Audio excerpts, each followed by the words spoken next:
Would be nice if the mic was on.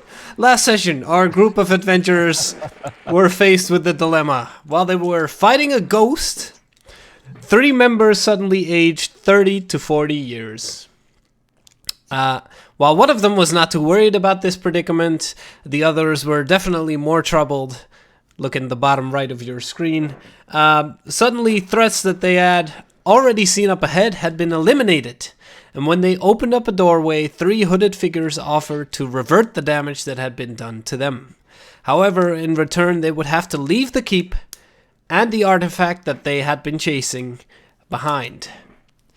As the damage of the spell was reverted for Sydney, Tess, and Theodus, the group of hooded figures, who we now know are called the Dark Division, took the holy symbol as the door closed behind them. The party will now have to decide how to proceed. Going back to Wigton to warn them that the artifact is likely in the hands of a dangerous group, or something else. What would you guys like to do? I would like to start some music, so I'll start off with that. Nice. I agree. I don't think it's a great idea to, wait for these guys to return, since, I thought one of you told it needs a higher level magic to revert that condition. I think so, yeah. I don't think it's a good idea if they can do this. I don't think it's a good idea to wait them up here. Wait around and find out. Yeah. I do wonder why they left us, like this. I don't think they see us as a threat to them. Oh, I agree. That can work in our advantage, but also in our disadvantage. Well, maybe we should wait for them to come out again. And what are we going to do then if they're coming out? Well, maybe we can observe where they're going, or at least Well, they get said, some information. they said already that they're coming from another, another land, away from here.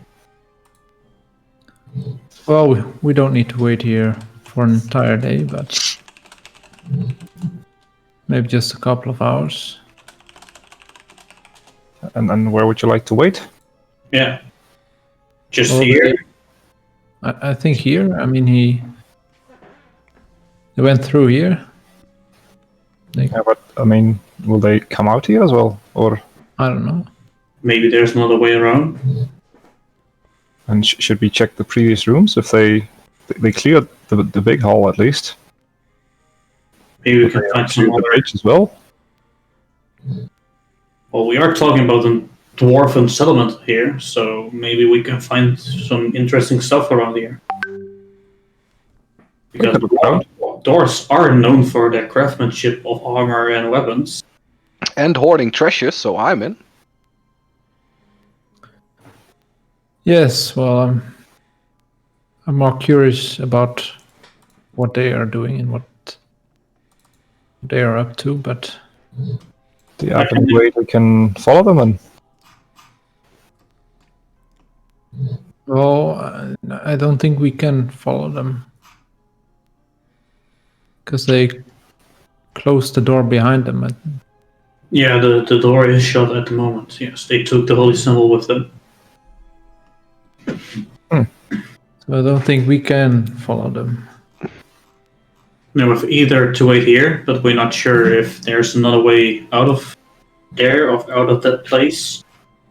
And if they do, what are we going to do to them? Say, well, you can't take the anvil with you? And Well, if- we don't have to say anything to them. I mean, they don't see us as an enemy, so But I think they'll be a bit suspicious if we wait for them to come out, you know? And Well, suspicious people get blasted. that they do. But Cindy, what do you suppose? What do you suppose what we should do? So they come out here. Then what? They have the anvil with them. Just follow them. Well, we can't follow them now, but my idea was to, well, at least maybe wait for them here a little bit and see if they come out again. see if we see anything different on them. Maybe they have some other items, or I don't know what we are supposed to look for, but we can even search through this fortress as well. I mean, maybe we can get some more information about the anvil itself from this fortress. Yeah, I think that's our, or at least in my opinion, the best option to do. Just say what when we came there, the anvil wasn't there anymore. Yeah. While we're discussing this, I'd like to examine the place where the holy symbol was placed. Was the holy symbol something that could be placed in my hand, as in size or bigger? It was hand sized, yeah. Frankly, large, but you would be able to place it in your hand, yeah. Because I'd like to try if I can use prestidigitation to summon a likeliness of it, so that I can make a small trinket that fits in my hand. See if I can make something that is similar to see if that would activate the door. Okay, yeah, you should be able to do that, certainly. I'd like to try doing that. All right. What are you doing there, Bryn? Oh, I'm just trying something. You watch as Bryn holds up a hand and then lifts it up, and suddenly you see the same holy symbol appear in the hand, and Bryn turns it around and places it in the exact same spot as where you saw the holy symbol before, and you wait for a second. Bryn just holds it over it and then lifts it again, and then nothing has happened. Oh, Bryn, you also have this holy symbol. Oh no, it's just something I can do. I want to summon a new one in my hand, and something that I can temporarily make with magic. Oh, I was wondering if that would if there's something more involved than just the item. And I suppose there might be. Just checking. I don't think we can open the door, but figured it was worth a shot. oh, definitely. Mm-hmm. At least I heard you say that we might be able to follow them, Sydney. So Well, I don't think we can. I mean, the symbol that you try to recreate is probably some kind of key to open that door. I Without figured the real one, we won't be able to open it. could of course be that there are more of those, but Yeah. It can be that there's like, yeah, it can be that just one of them has the key to this. Aye. Well, maybe it's better then to look around a little bit more. I agree. I'm generally why do you want to follow them? Well, it's okay. So we follow them. We know or we assume that they don't see us as a threat. But what do you want to get out of it to follow them? Well, I would like to get some more clues on what they intend to do with the anvil, and Well, obviously something with war, at least. Well, from what I heard from the dwarven duke or the Guards, you mean? dwarven general that said that this is actually, or it could be used as an instrument of war to produce many weapons at once, or enhance the speed of it. yes, that's one of the things that could happen. That's why I would like to know, or maybe just would like to find out if they know more, or if we can somehow get some more information. We know they are taking it to some kind of other syndicate that is going to use the anvil, but Would it work though? I mean, they only intended to pay us like 100 gold for it, which is a hefty sum, don't get me wrong, but for something that feeds entire armies of weapons, it seems a bit low.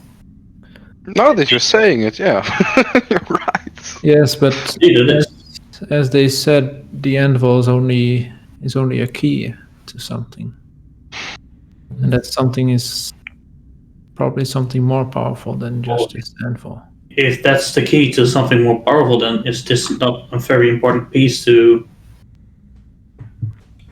well, to do what? To have so little reward for it? What Bryn said. Yes, but I think that's also due to that they don't know much about it yet. There's not a lot written about the anvil. Then I would propose to look through this stronghold, see if we can find any documentation about this anvil and maybe what it can be used for. Maybe look if we can find something else interesting. Maybe find another holy symbol that lets us pass through here. Yes, I think that's sure. Oh, we're here now. Might as well look around. Exactly. We should be careful, though. I mean, I would not want to run into one of those ghosts again. That certainly we should not know. Sounds like a sound plan. Yeah, and I'll walk off towards the entrance where we came from, and I'll yell, "If anyone spots a horde, I got dibs." All right, I'll follow. All right. You start walking back down the hallway towards the throne room where you initially saw figures and later on only a little bit of blood. Throne room, just to give you a quick reminder, I'll show it to you here as well. In the overview, basically you come down from the top right corner. The rest of the room is mostly cleaned up, no real activity since then, and it seems like it's the same as before. I can look up the description if you would like me to. I think we've had the bottom right, and the top right. Oh. Yes. Yeah, you came through the bottom right, you went towards the right, and then top right, yeah. I think we have the left and the top left. Left. Nice. As we walk past the throne, I'd like to inspect it, see if I can find anything of value on it. In this room itself? Mm-hmm. No, the room itself is very well made, but all throughout you can see that this has been in orc property for quite some time. There is all sorts of bodily fluids throughout the room. And nothing has really... Everything that could have been stripped off and destroyed has been so. Even one of the towers in the center, one of the pillars is mostly destroyed as if it was used as a very, very heavy boxing bag. But it's very, very much picked clean, you could say. Okay. Okay, you travel towards the top left corner? Sure. Yeah. All right. As you continue down the corridor, you find it is reduced to complete rubble, and the portcullis is half melted, forming a smaller arch version of the corridor. Then the last part of the corridor stretches before you, and this last part is a bit longer than the rest, having 25 feet of length. At the very end of it, you see... that both portcullises are almost completely raised and the last barricade is left standing on both sides, but is completely destroyed in the center, forming a 25 feet heap of stones. Some light can be seen in some, like throughout the rocks itself, so you stop a moment to listen out for any sort of sound, but nothing can be heard from the other side. Okay. Doesn't seem like we can find a lot here. Want to scrounge around?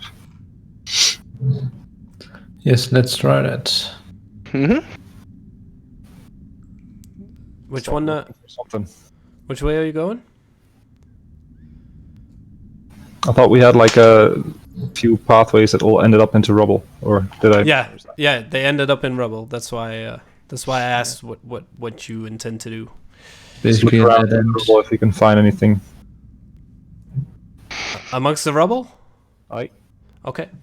Give me investigation check. Anyone helping out? Sure, I will help out. I'll help out Bryn. Nice. A Yeah, one you and got a two. 6. Wow.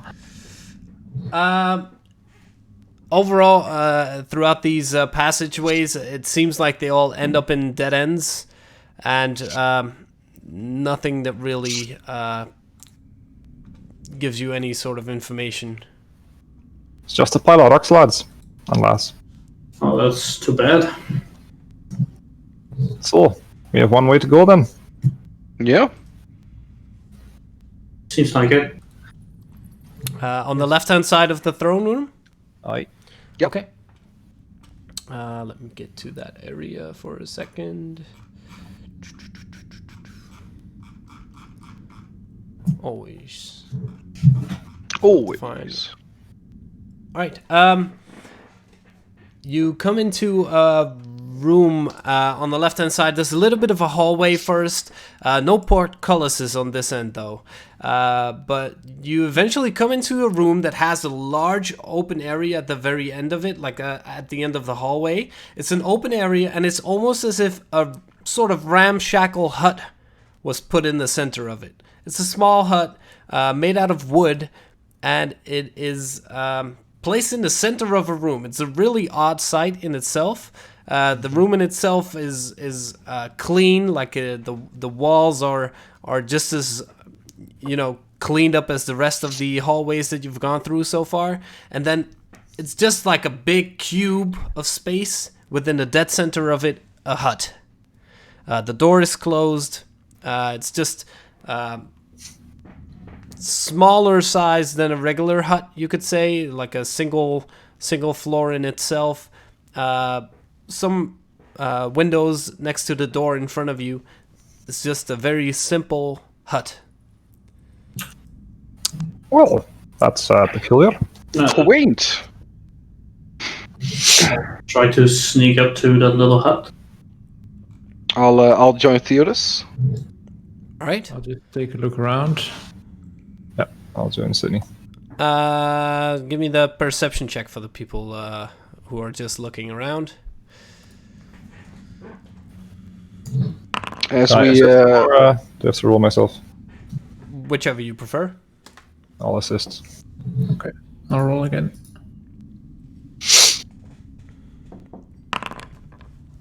$21. Okay. Look over there, Sydney. Oh, It's a little bit hard in the way that the room in itself is exactly how I described it. It's very simply a cube in itself with the hut in the center, but you do notice already that the hut in itself has a little bit of room at the very end of it, like it's a square hut in itself, and then there's a small rectangular section at the end of it. It appears like as you look up in the top layer, the ceiling, there are a lot of tiny little holes that you can see going upwards. And it's only in that direction. So none of the walls have it, just the ceiling. okay.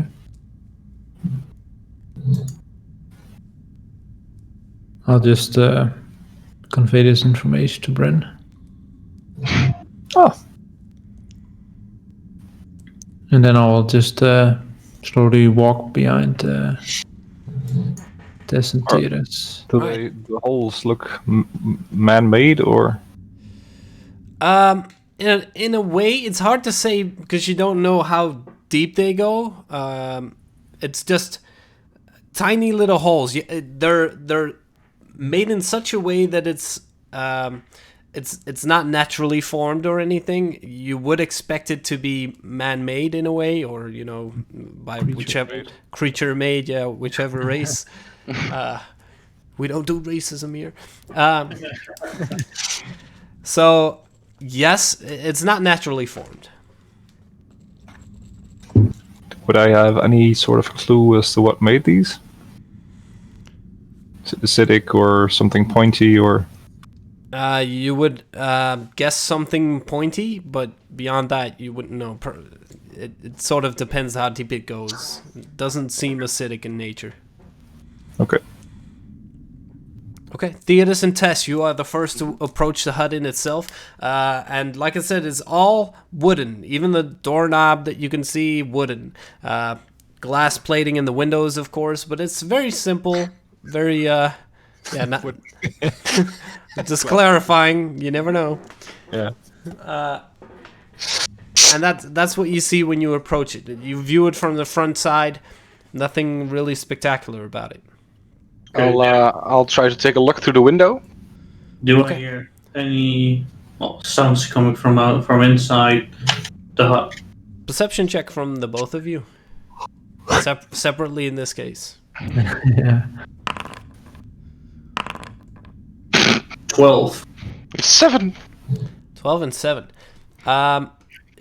Tess, as you look inside, what you see is basically a very simplified hut. Almost like inside you see some sort of picnic table with a regular table placed in front of it. Nothing really that stands out. You see what appears to be some chairs strewn about. You do see in most of these things, but the wood itself, the table and everything, it's been struck by time, you know. Everything looks fairly old. But in another way, it still looks not as much destroyed as large sections of the caverns that you went through and other places in the keep here. Which for wood is exceptional, because it seems like the rest of the areas have all been picked clean or destroyed. Hey, Theodis, the inside is weirdly okay.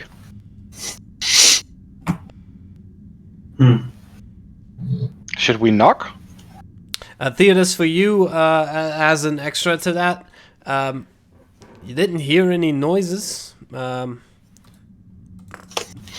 Nothing that's been moving around. And looking at the door frame in itself, you see a little like cobwebs on it. Not so much so to worry you that there's a giant spider living inside, but enough to know that there's been no real action or activity here. Okay, I'll try to go to the door silently and open it carefully. Okay, first give me a stealth check then. 15. 15, okay. You sort of crouch over a little bit, look around, make sure that nobody's actively watching you from whatever direction, and you go towards the door, touch it. It's wooden, but it appears locked. I'll try to pick it with my thief's tools. Alright, give me, I would say a dexterity check with your proficiency modifier for the thieves' tools. You are proficient with it? Yes, I am proficient with it. Then go ahead. Okay.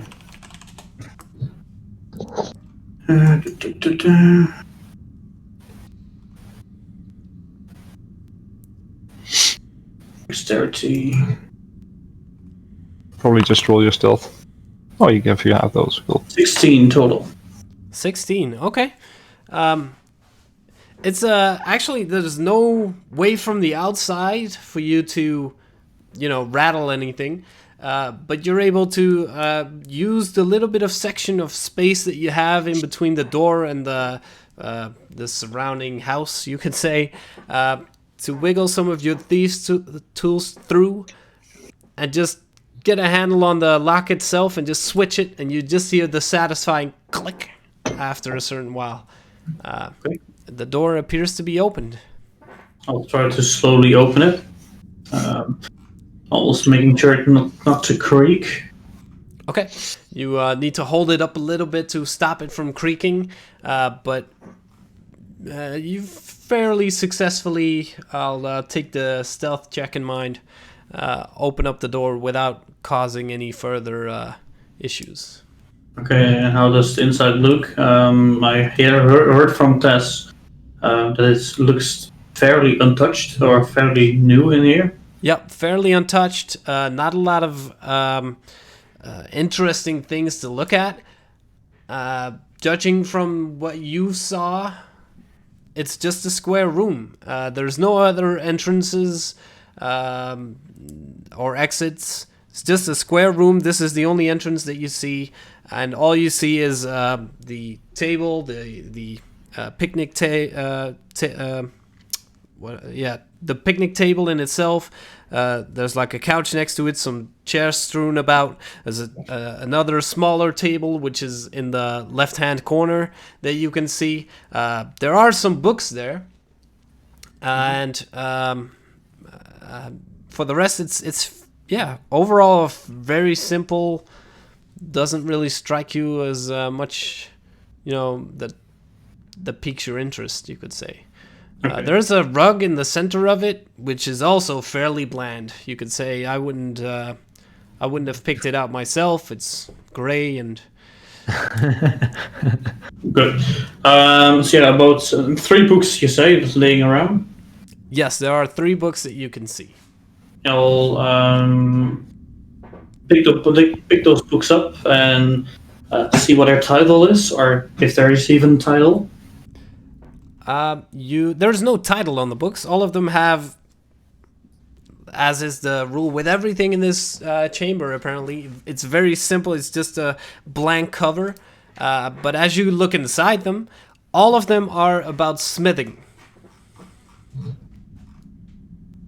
All 3 of them. All 3 of them. So specialized techniques.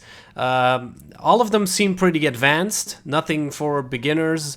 But it's all about special techniques during smithing, forging, and that sort of stuff. And then I'll take those 3 books with me. Thinking it might be on some value, maybe later on. And the rug, I'll try to look if there's anything under the rug. Under the rug? Okay. Easy enough to do. There is nothing under the rug. It's all wooden floors. But the rug in itself is not spectacular. No, I'm just seeing if something was underneath the rug. Yeah, nothing. Okay, that's about it. I'll go back to Tess and I'll say, well, there's nothing of interest actually in there. It's indeed what you said. It's fairly untouched. Seriously, nothing? It's almost weird to put like that. No voices, no corpses. Nothing. It's a nice square room. Well then. There are some tables and some chairs standing around, and a rug. Maybe, I don't know if you have interest in the rug. It's a pretty nice one. It's a great one, if that's what you want. No, it's not great. It's very bland and boring. Assuming that the room is not big enough for them to talk without us hearing, right? You can definitely hear them talk. Yeah, even as you approach from outside. Yeah. So nothing of interest then? No, nothing. What was in it? I'll take a peek inside. Well, I'll try to relay the information. Some picnic tables, some normal tables, some chairs, and a rug. Why a picnic table and a normal table though? I don't know. Well, there's a picnic table in the right-hand corner, and then in the left-hand corner there was a little table that contained the books. So sort of like a study area for people who are minimalistic. I'll take a look inside as well. Habitation or anything? Sorry?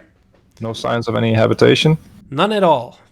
This area has not been lived in for many, many, many, many years from what you gather. Dust or anything? Lots of dust. He doesn't have an automated Roomba. It's a flex. I'd like to. Can't reach this place. That's something that might tell them. I'd like to take a look under the rug. Okay. You see the exact same thing as Theoda saw. There's nothing spectacular underneath it. I don't need to have you roll for it. Nah. The rug itself is not particularly interesting, and underneath it there's nothing. It's just wood.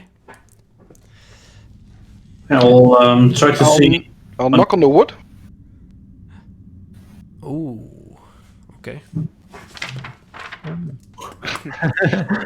No. Flipping to page 32. Yeah. 50 fireballs approach your face. You're all dead. Nothing happens. There's nothing like. Is there something like a fireplace or whatnot? No fireplace. No.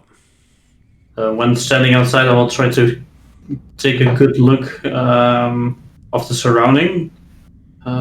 Seeing that this little hut being so deserted, do I see anything out of the ordinary? Yes. I already described this to Sydney, but there is, behind the little square, there is like a rectangular section behind the wooden hut that you were just in. From the outside, you just don't see any entrance. Okay, I'll try to go to that rectangular shape. Okay. It's about 25 feet long and then maybe 15 feet wide. And what do I see? It's wooden. And it's closed off at the top. However, you do see, very similar to what Sydney saw at the top, tiny little holes there. You see what appears to be Yes.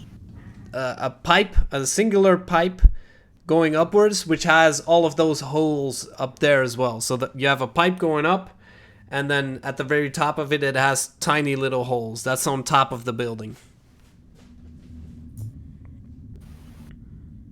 Okay. So sort of like a metallic chimney. No, alright. Okay. That leads nowhere. Or is there a smithing kind of setup? You're outside. All you see is wooden rectangle, basically, and then a chimney on top of it. I'll try to find a way in. Okay. From the outside, you move past the wood there. There's nothing, no sort of entrance there.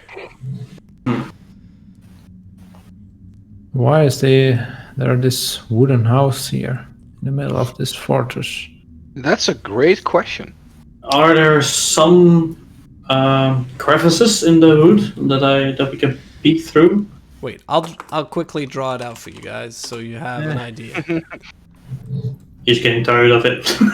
No, not at all. No, if you guys We'll just- spend our entire evening with this hut, if you don't mind. Yes. I have It's no like problems. just like the shopping spree. But what kind of wood is it? Is it mahogany? Is it oak? It's How birch. many planks are on the left side? 25 and counting. Yes, 25. What is the real estate value of this establishment? Yes. I'd have to look that up. Alright, I messed up the drawing anyway, but screw it. Create entry, hut. Image. He did not think he should draw out this. This is something behind the house? Or Yes, is it attached to the house? it is attached to the house. Don't make me waste my drawing. Let me show you the drawing first. Let the man show his drawing to you.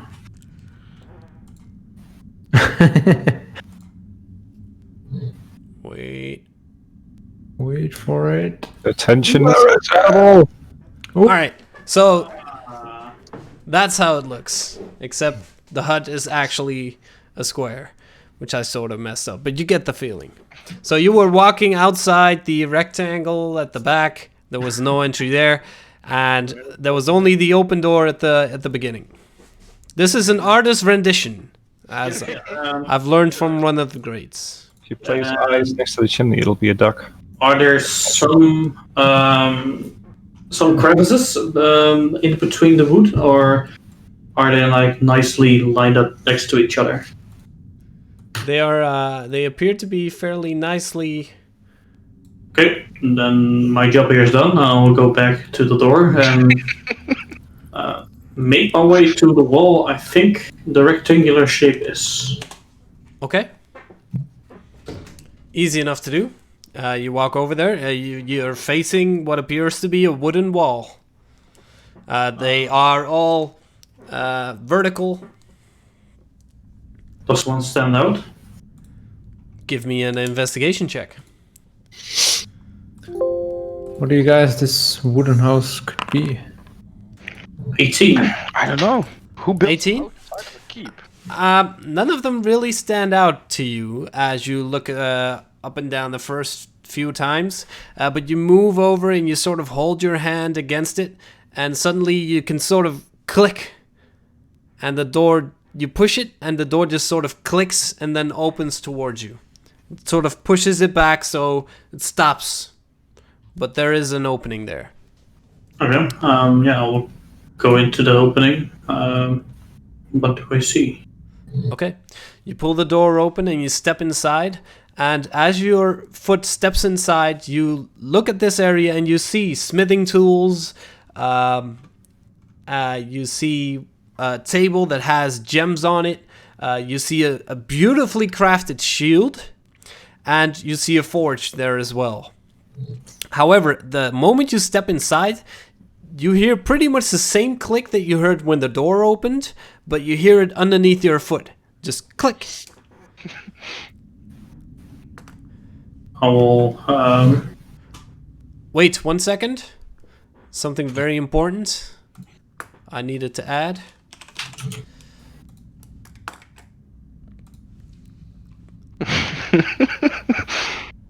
So you can think about what you're gonna do with the click.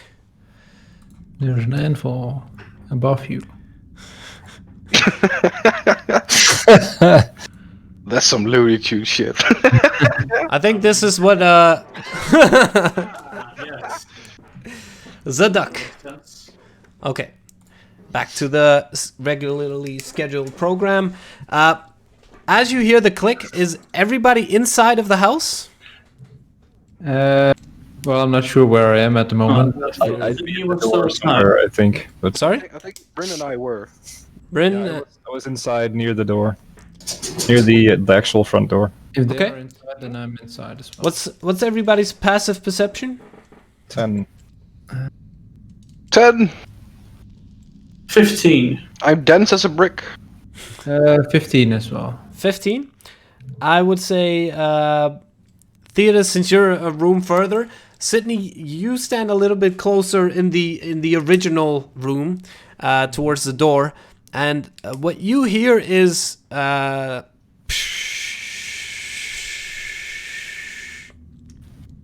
I'll just, guys, I hear something hissing.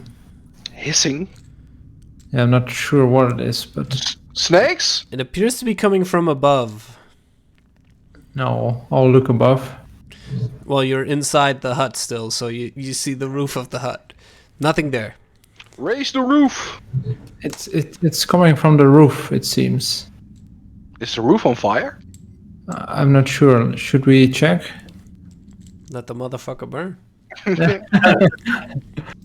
And I'll just head outside to look. I'll join Sydney.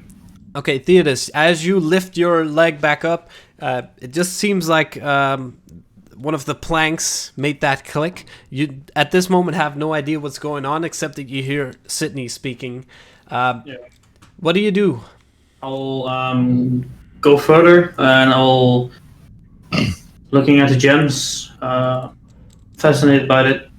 I will take them and I will investigate them at a later time. Okay. Ooh, shiny rock. Seeing this fairly well-made shield, I would say it's a shame to leave it here. Yeah, it's beautifully decorated with runes. Oh, then I will take it definitely with me. What also takes your eyes, you have smith's tools, right?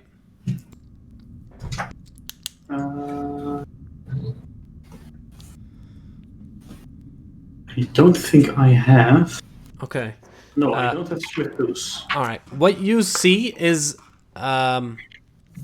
you see Smith's tools, but it seems like the entire forge and everything, like everything was so simple. The wooden hut, the table, everything seems just rudimentary, not interesting at all. And then you look at how the forge was created and the supplies, the tools that are laying next to it. All of that is like very well made. Like everything was made specifically for this forge and for the smith's tools. However, at that moment, when Sydney and Tess walk outside, you look up and you see the little holes in the ceiling. Well, you don't see them anymore. You see like a thick fog, a dark purplish gas just slowly being pushed downwards, almost as if it's slowly coming down towards you. And you just hear the shh as those tiny little holes keep pushing out more of the gas towards you. Would I That know looks bad. what kind of gas that is? I don't believe you would know what type of gas it is, but it doesn't seem like it's coming to greet you and wish you a happy birthday. Okay. Oh, A day late. I'll yell out, guys. At this point, the gas is still about 50 feet up from you, but it's slowly coming down towards you, and it keeps filling and filling the area more and more. I'll seeing those thieves tools still. I'll seeing how well they are made. Have I ever seen thieves tools this well made? I don't know if you've seen thieves' tools this well made, but these are smith's tools.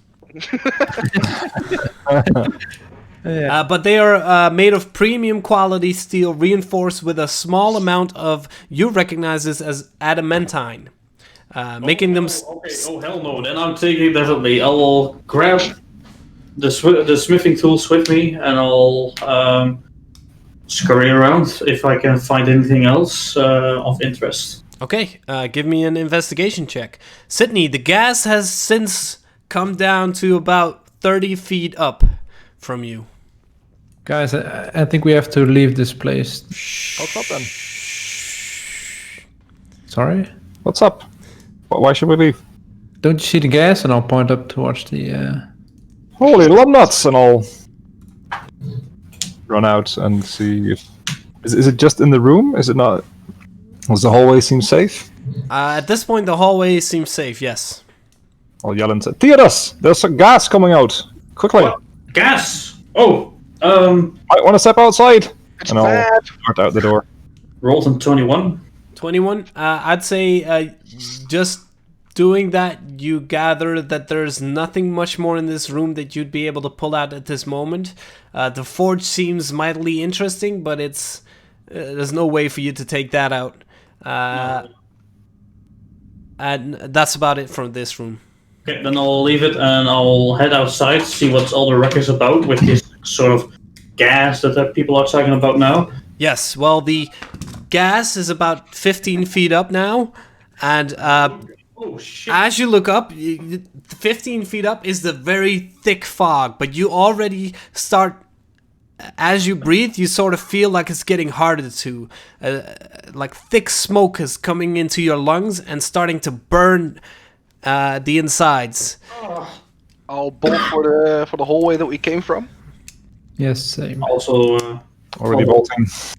Okay, yeah, Bryn was already bolting. Tess and Sydney are following. Theodos is slightly behind. Theodos, just before you run towards the hallway, it's starting to burn more and more with every breath you take. You feel like you're getting a little bit of a head start from the gas, but it's coming down towards the ground now, and it's filling up the area. Just as you come into the hallway, it sort of reaches the ground behind you. And judging from the sound, you just still hear the shh. So it doesn't appear to be stopping yet. The thick smoke just follows you around over the ground and starts filling up the area behind you. All of you start running, and you come back into the throne room. What do you do? quickly, we need to get out of here. That direction, I'll point in the. If you have the throne room still in front of you. It's the most right bridge we came from. All right, so the bottom right, you could say. Yes. Southeast. Okay, you come into this room, and this is the point, Theodos, where it's right behind you, the gas, and it's at this point it started from the top, but you saw that as it landed, it just swoops over from the ground itself and starts coming up from there. The throne room is starting to get filled up now that you come into it, and the gas spreads out quite a bit faster than you expected, and it's already starting to fill the room. All of you start running towards the far right corner for you. From that point, and you come back towards the little wooden bridge that you saw earlier. I'll put it up on the screen. The bridges activate. Does the smoke look alive, or is Yeah. it facing us, or is it just?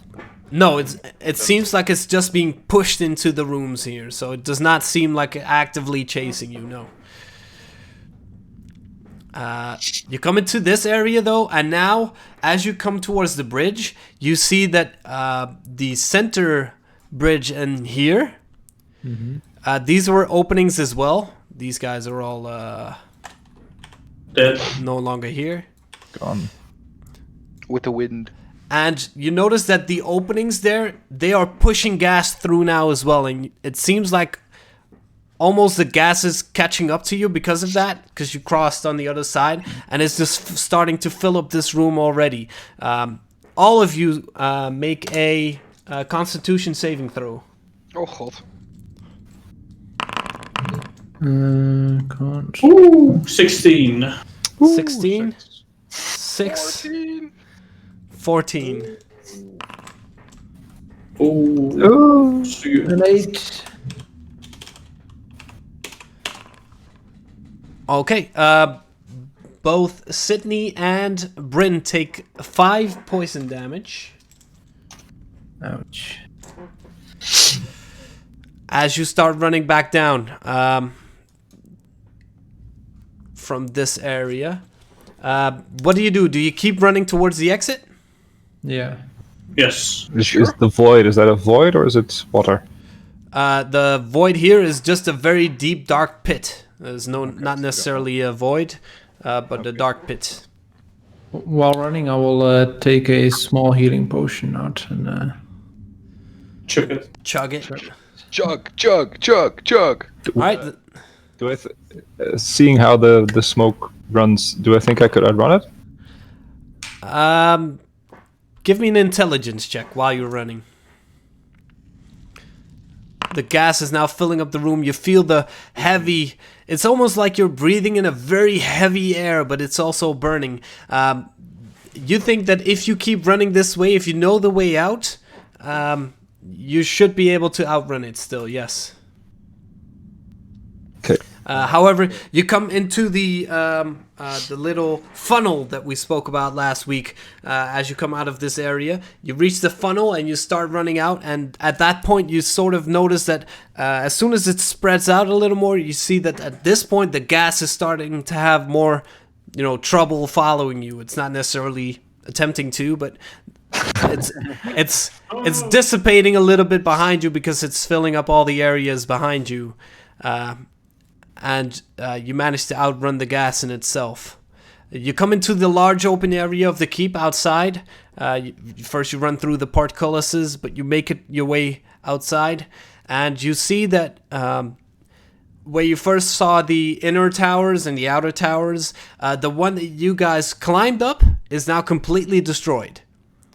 And other than that, you don't see any real activity, like no bodies, no sign of fighting. Even the guys that you killed initially, no longer there. Okay. It seems safe from the gas right now. You're now standing outside in the wind, in the front of that cave, but you are safe from the gas itself. Oh, I can say that again. Oh, that was dreadful.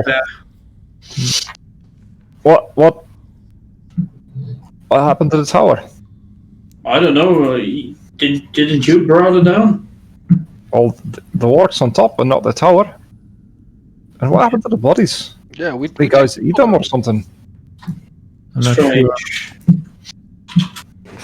maybe if we see this this building, this barrack that's in front of us, maybe there lies some clues. Can I scour the ground to see if there's anything left of the creatures we saw? Sure. Make an investigation check. 22. 22. You see a lot of destruction at the like as you come out the left-hand side, the inner tower. It seems to be completely demolished to rubble, as if something quite heavy smashed into it and destroyed it. But there's no traces of blood, no bodies here. It seems to be carefully picked clean, or whatever happened to the bodies, they're completely gone. It's quite peculiar, this is. Yeah, I'm not really having a good feeling about this, to be honest. Nor I. And if those guys are stuck in there, I wonder if they're getting the poison cloud now as well. Well, if they're still in there, I guess they do. Bryn, actually, as you look around and you talk about this, you step forwards and you take a look back behind you, and you still see a little bit of the gas move up towards the air, and then you look down just in front of the cave, and you see what appears to be a tiny red coin. I'll go there and pick it up. Okay, you pick up the coin, and it's shiny. It seems to be almost translucent, but thick enough to have an emblem in the center of it of a snake.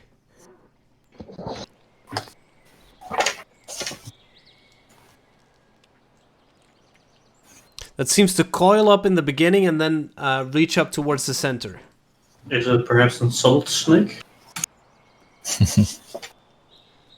Shake it like a salt snaker. You said coiled up and... It's coiled up in the beginning, and then in the center it's peeking up, almost like a cobra, you could say. Yeah. This is quite odd. Look, I found this coin. Can I see it? Sure. I think I've heard about these coins before.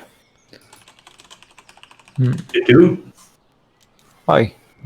Where do you hear it from? Could this be a key or a coin from the Dark Division?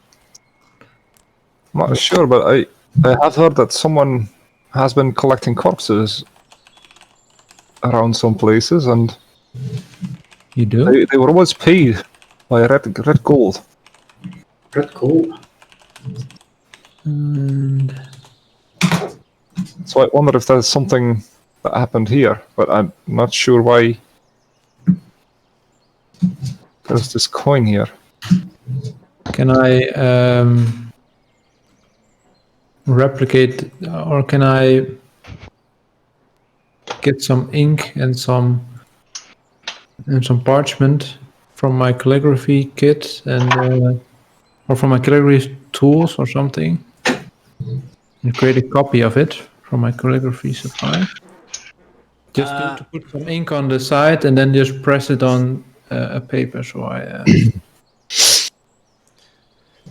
This Sure. sounds like a morbid version of the Tooth Fairy. The Tooth Fairy? Yeah. What's that, Anne? Well, it's when, human children, their teeth fall out. And then they grow new ones, and they put them under their pillow, and then they get money. Oh, that sounds odd. Exactly.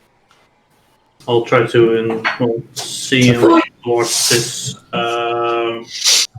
little house or little keep. Like the building that was in the center, the rectangle building.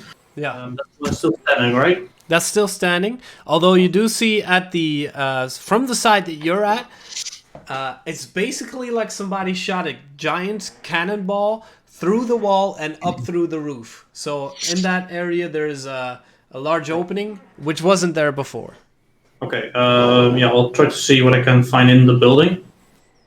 See Right. if anything of interest. Sure. Sydney, in the meantime, you managed to use your calligraphy tools to sort of replicate the coin in your pages.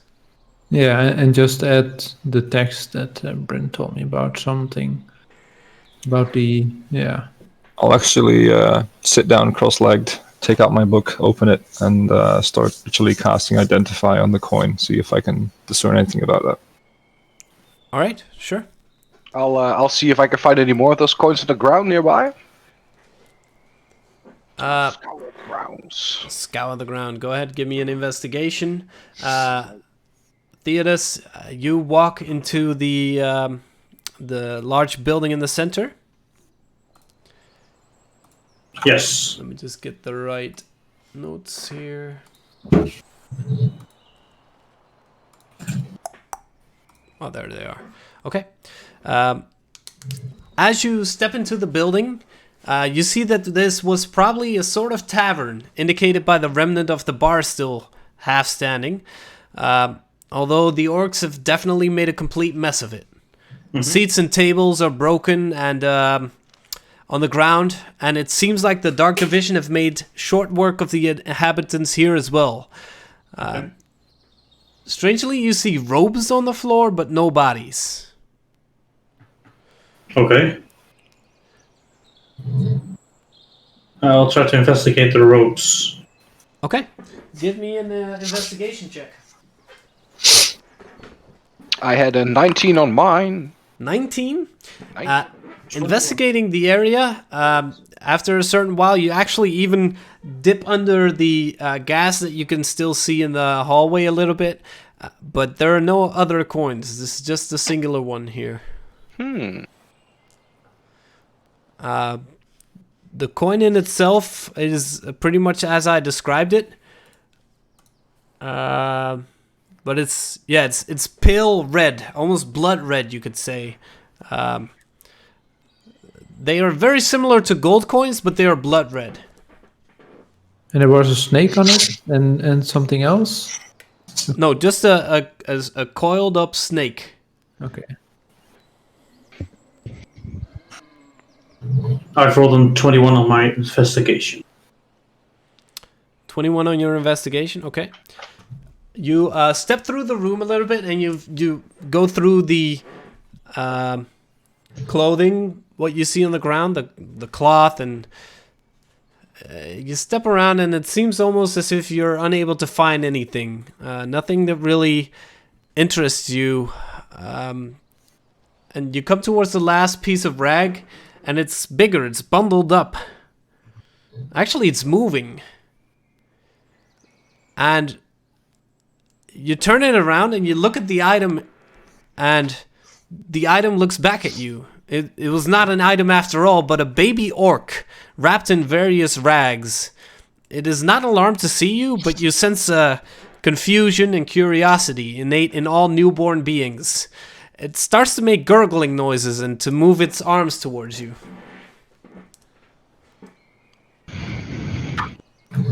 I'll try to pick it up. Yeah, you're already holding it. It's basically a baby now, baby orc. I'll try to give him a finger. See what he does with it. Immediately attempts to grab hold of it and attempts to bite in it. You manage to pull it out, obviously, but... Okay. What are you doing, you little fella? Now, looking around, is there... Seeing the two ropes that are like there are two ropes still on the ground, or... Multiple robes, you'd say they... If you were to piece them all together, you'd get probably 4 outfits. Okay. And there's no staircase up, right? Or is there? No. Just the bar in itself, which has a scroll on it, some empty mugs, but most of it is just dirt and trash. I'll try to look at the scroll. Is there anything of interest on it? You open it up while holding the baby orc in one hand. and there's a lot of letters on it, a lot of text, but once again, you can't make any sense of it. Okay. I will grab it with me, that scroll, since there's no one in the near vicinity that has any value with it. Okay. And I'll holding the baby a little bit like this. I'll try to step out of the tavern. And I'll walk towards the party. All right. Look what I found. The rest of the party looks as Theodos steps outside of the building, holding what appears to be a tiny baby orc. Aww. I'll try to give him some dried bacon from my ration. See if it wants to eat. Maybe that's the cause. Yeah, it grabs it from your hands. It doesn't immediately bite it, but it sort of starts suckling on it. Works for me. It's so cute. It's strange. Like this this should supposed to be in tavern, and I only found like four uniforms, and this little fella under all those robes. What do you intend to do with it? Well, I can't leave it here, right? We can adopt it. Maybe it can do some tricks. Group mascot. Okay, Tess. Okay. Perhaps maybe We should at least bring it to town with us. maybe the people at Wicton maybe have a better use case for him, since he is an orc, to say at least. Yeah, but the people in Wicton probably want to make it work in the mines, you know? Well, it's cheap labor. Can Can't go cheaper than babies. What? We'll see. Investments. Can I hold it? sure, Tess. Here, without hesitation, I'll give it to Tess. Right, you are now in the proud possession of a tiny baby orc. I'll play with it a little bit. I'll cast minor illusion to create some ducklings in front of it, so it can play with that. Yeah, it has the piggish little face just perks up a little and it attempts to grab whatever you hold in front of her and move around. It's just it seems inquisitive, but also attempting to bite whatever it can get its hands on. Ooh, it's feisty. I knew it. Is it a him or a her? Or an it? Give me an investigation check. Sydney, Bryn, or Tess, does one of you read or can read orc? Nah. I'm pretty busy doing my ritual casting, so I'm probably not responding. Sydney? No, I don't speak Orcish or read it. Okay, well then I'll have to keep this scroll for the time being with me. Yes. Okay.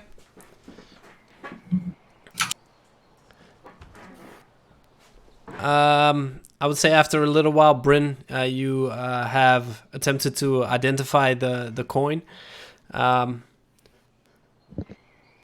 You do notice it has magical properties, but focusing on it, you can't really gather exactly what the coins are for. It radiates energy in a way, but you can't put your finger on it. It's nothing you've seen before, definitely. Which makes it very rough to really see what the coin is or what it can do. Okay.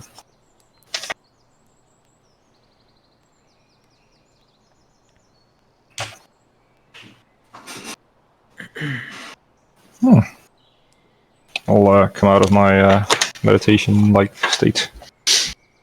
Well, that's odd. I can see that this coin is sort of magical, but it doesn't really show me the full story.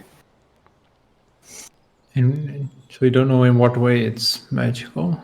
I'm not quite sure which way it's used, so I'll hold on to it if you don't mind. Sure. like to study it some more if I can.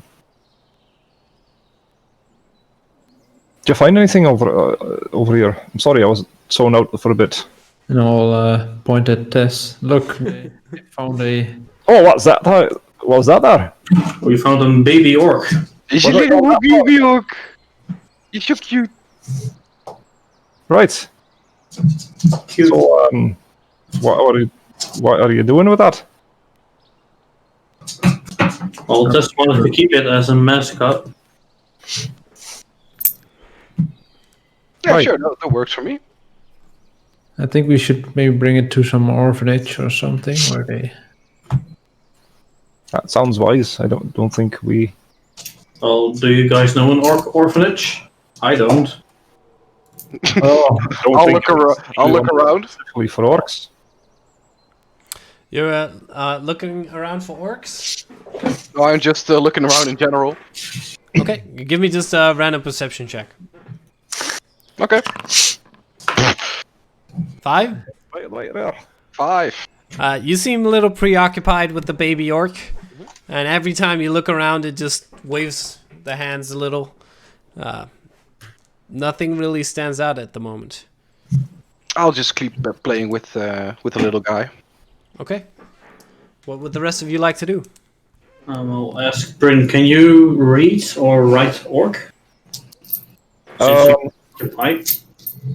Well, I'm not sure. I don't think so. Why? Well, I've got this scroll and I'll show it, and it has some orcish language on it, and I can't read it. You want me to take a look? Sure, can. And I'll hand over the scroll. Okay. As he hands over the scroll, you look at the text, and it appears to be orcish in nature, and you cannot read it. But then suddenly the text starts jumbling again, falling into place in front of your eyes, Bryn. And you see that this is a 2nd level spell scroll. Oh, this is interesting. It is the spell scroll for Cordon of Arrows. what does it say? It's actually a spell scroll. It appears. Spell scroll. Yeah, it seemed like it was orcish, and then it sort of shifted. Okay, Might be some illusion magic at work, or maybe just perhaps. I'll for think. the untrained eye. I'm not sure. Well, I think it's best that you keep it, since you can read it. Sure, I'll see what it is. Okay. I'll leave the scroll with Brit. Okay. Very well. What would you guys like to do? I think we need to get out of here, guys. I think we've. So, look through the fortress and should we head back towards Wigton? I think that's the better plan, yes. Yeah. Nothing left for us here, I think. Unless you want to wait up for those other chaps. Well, how long has it been since we've gotten up the? So you attacked during the night, the last attack.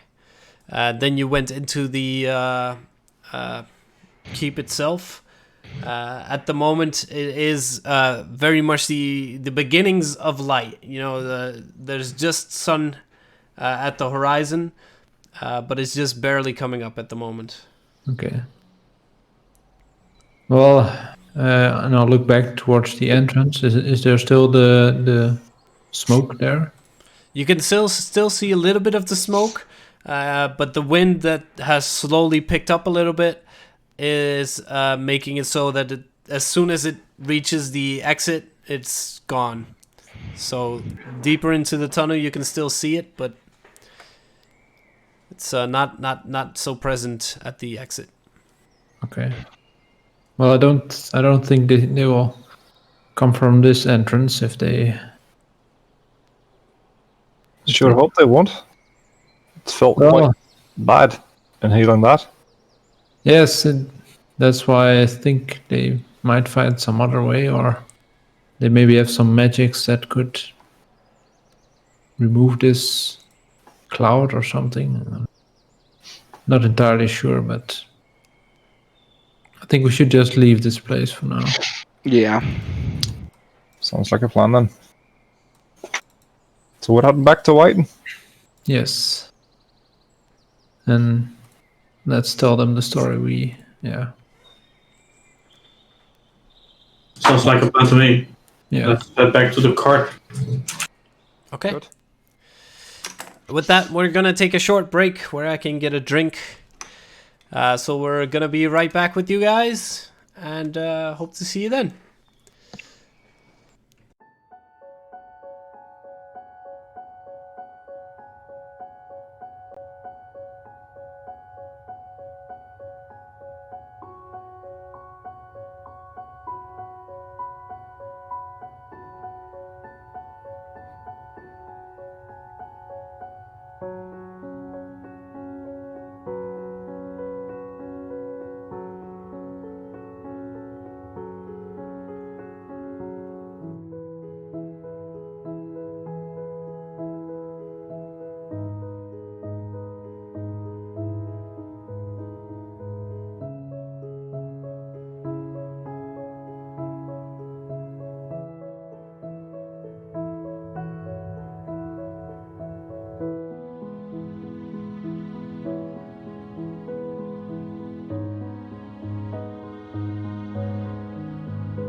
Mic's on. And we're back. Hey! Mic's on. Mic's on. Hello. You're standing outside of the keep. We actually have a map for that as well.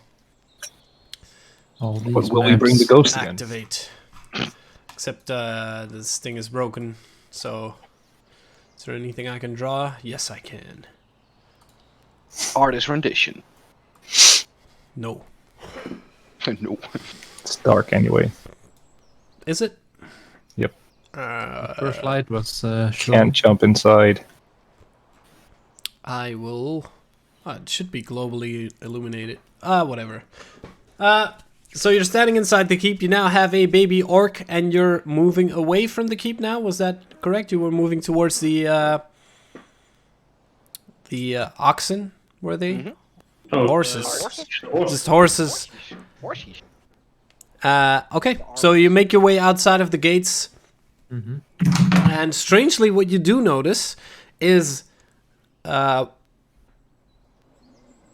when you move through the gates and you step outside, you don't need to use the, although very much genius way to get in, you can now just walk out the front gate. You do see a hill giant laying on the ground in front of the keep, in front of the walls, about 60 feet away from you, lying on the ground, face down, and very much dead already, that you can see from a distance. Most of his arm is completely devastated and broken. But this seems to be the only figure there. Guys, Let's just ignore that. Minor details. Let's just slowly walk past it. Okay, walking past it, you do notice a lot of blood, and it's not just the hill giant. It seems like there was some sort of fight here, some sort of destruction. You see arrows, you see swords laying on the ground, and you see some armors which are completely bent and broken. And then this hill giant laying there, but no other bodies, just the hill giant. do I see any other coins or anything else that seems Do we see the arm of the hill giant? handy? Both of you give me an investigation check. I'll just shield the eyes from the baby from the corpse. 20. Okay. 7. 20 and 7. All right. You notice that the arm is almost severed from the body, but it's still there. It's completely busted, though. You, Bryn, looking around, you see no coins, nothing out of the ordinary, except for the fact that there is a giant laying here. You've never seen a hill giant before, I assume. So it's pretty massive in itself, and it's completely busted and broken down. Something definitely whooped this thing's ass, but it is lying here still. Is You that mentioned there were weapons and arrows and stuff. Were they all pointed in the giant or No, lying around next to it? you see some of the trees next to the pathway here have the arrows in them. Others, the swords mostly are laying on the ground next to the armors that you see as well. It seems as if whatever happened here, the bodies are mostly taken away, but the armor and the weapons were of no use to whoever picked this clean. There are no additional gold pieces or any weapons that are serviceable among No. them. Just the orc kind of weapons. No, yep. Okay, good. I'll join the others again towards the cart. I'll just walk slowly past the giant and just keep an eye out of my surroundings, just to... Sydney, have you ever seen something this big? No, I haven't. It's... Did the Dark Division did this? Did they kill this? I'm not sure, but if they did, I'm glad they didn't kill me. I think that's our strongest bet, yeah. And you said these corpse collectors, they took away all the orcs' bodies. Well, I'm not sure, but I have heard that somewhere close to here, there has been someone collecting corpses and paying in red coins, but it's always seemed to happen shortly after someone died, and well, a lot of someone's died here, so it could be connected in some way, but I'm not sure. I just picked that up somewhere, overheard it. See, Not quite sure what it is, but I'm surely interested now. yes, well, I think we should get out of here. I mean, if more of those giants come, then I'm not sure. I don't want to be on the receiving end of that one. No, Well, is- definitely not. May this be the sound that we heard, like the stomping? What do you mean? Well, on our way here, when we hit with our cart, we heard that stomping in the distance. But could be this it? Could this be it? Well, I think these passed us there, yes.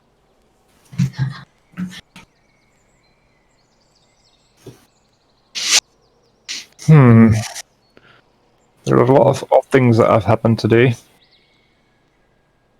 Yes, Yes, you can put it like that.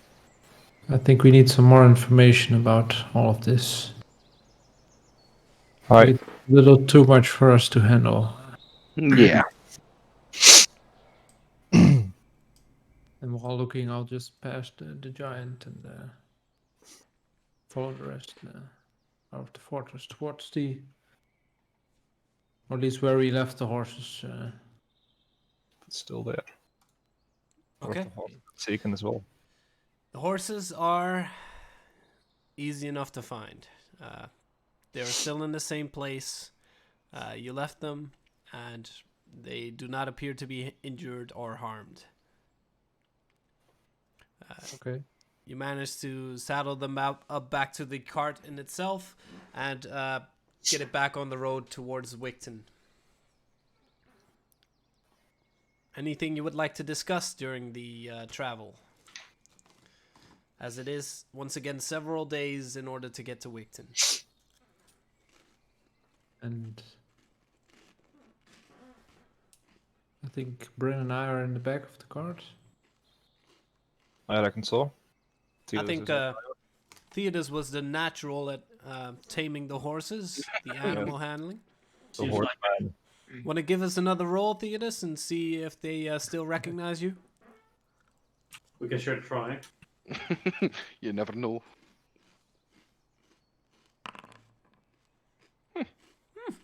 They do. They do.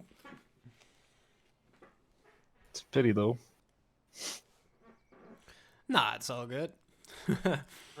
Said a nay. Ready. Oh, God. Disadvantage on your next roll. No.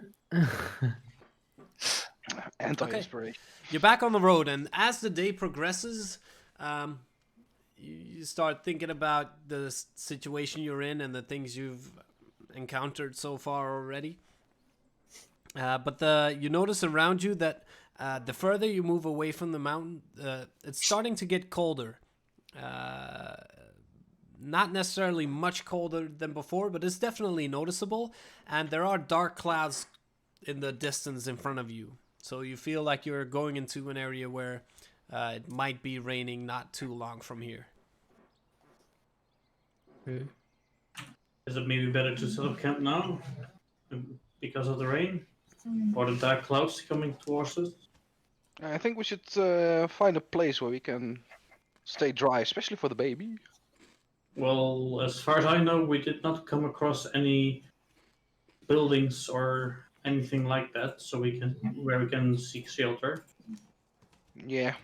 So we either set up a tent or some kind of thing while we can now. Does the cart have a canopy above it? Oh, it's open. No. Nope. It's an open cart. Yes. Regard.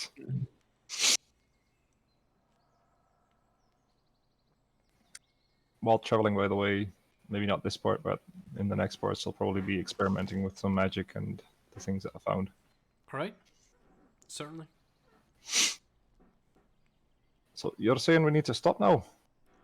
I think that's the best to do, yeah. So we can set up a tent and do it while it's dry. Because when everything gets wet, I don't think we can, well, keep a fire going or something like that. Did we Do bring you a have a tent? I tent? thought we were living outdoors.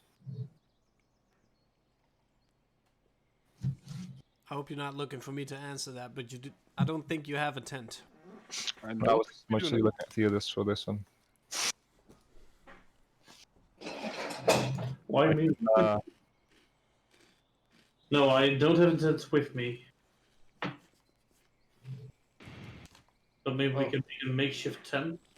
we could craft something out of some twigs and trees, maybe. Yeah, that's what I was going for. Sounds like a plan.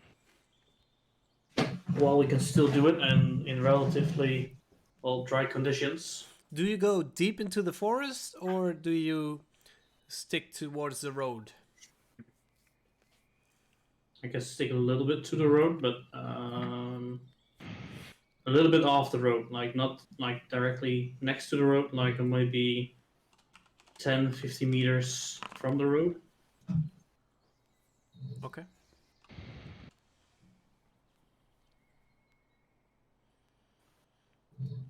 So we're setting up here then. Yeah, this looks like to me a good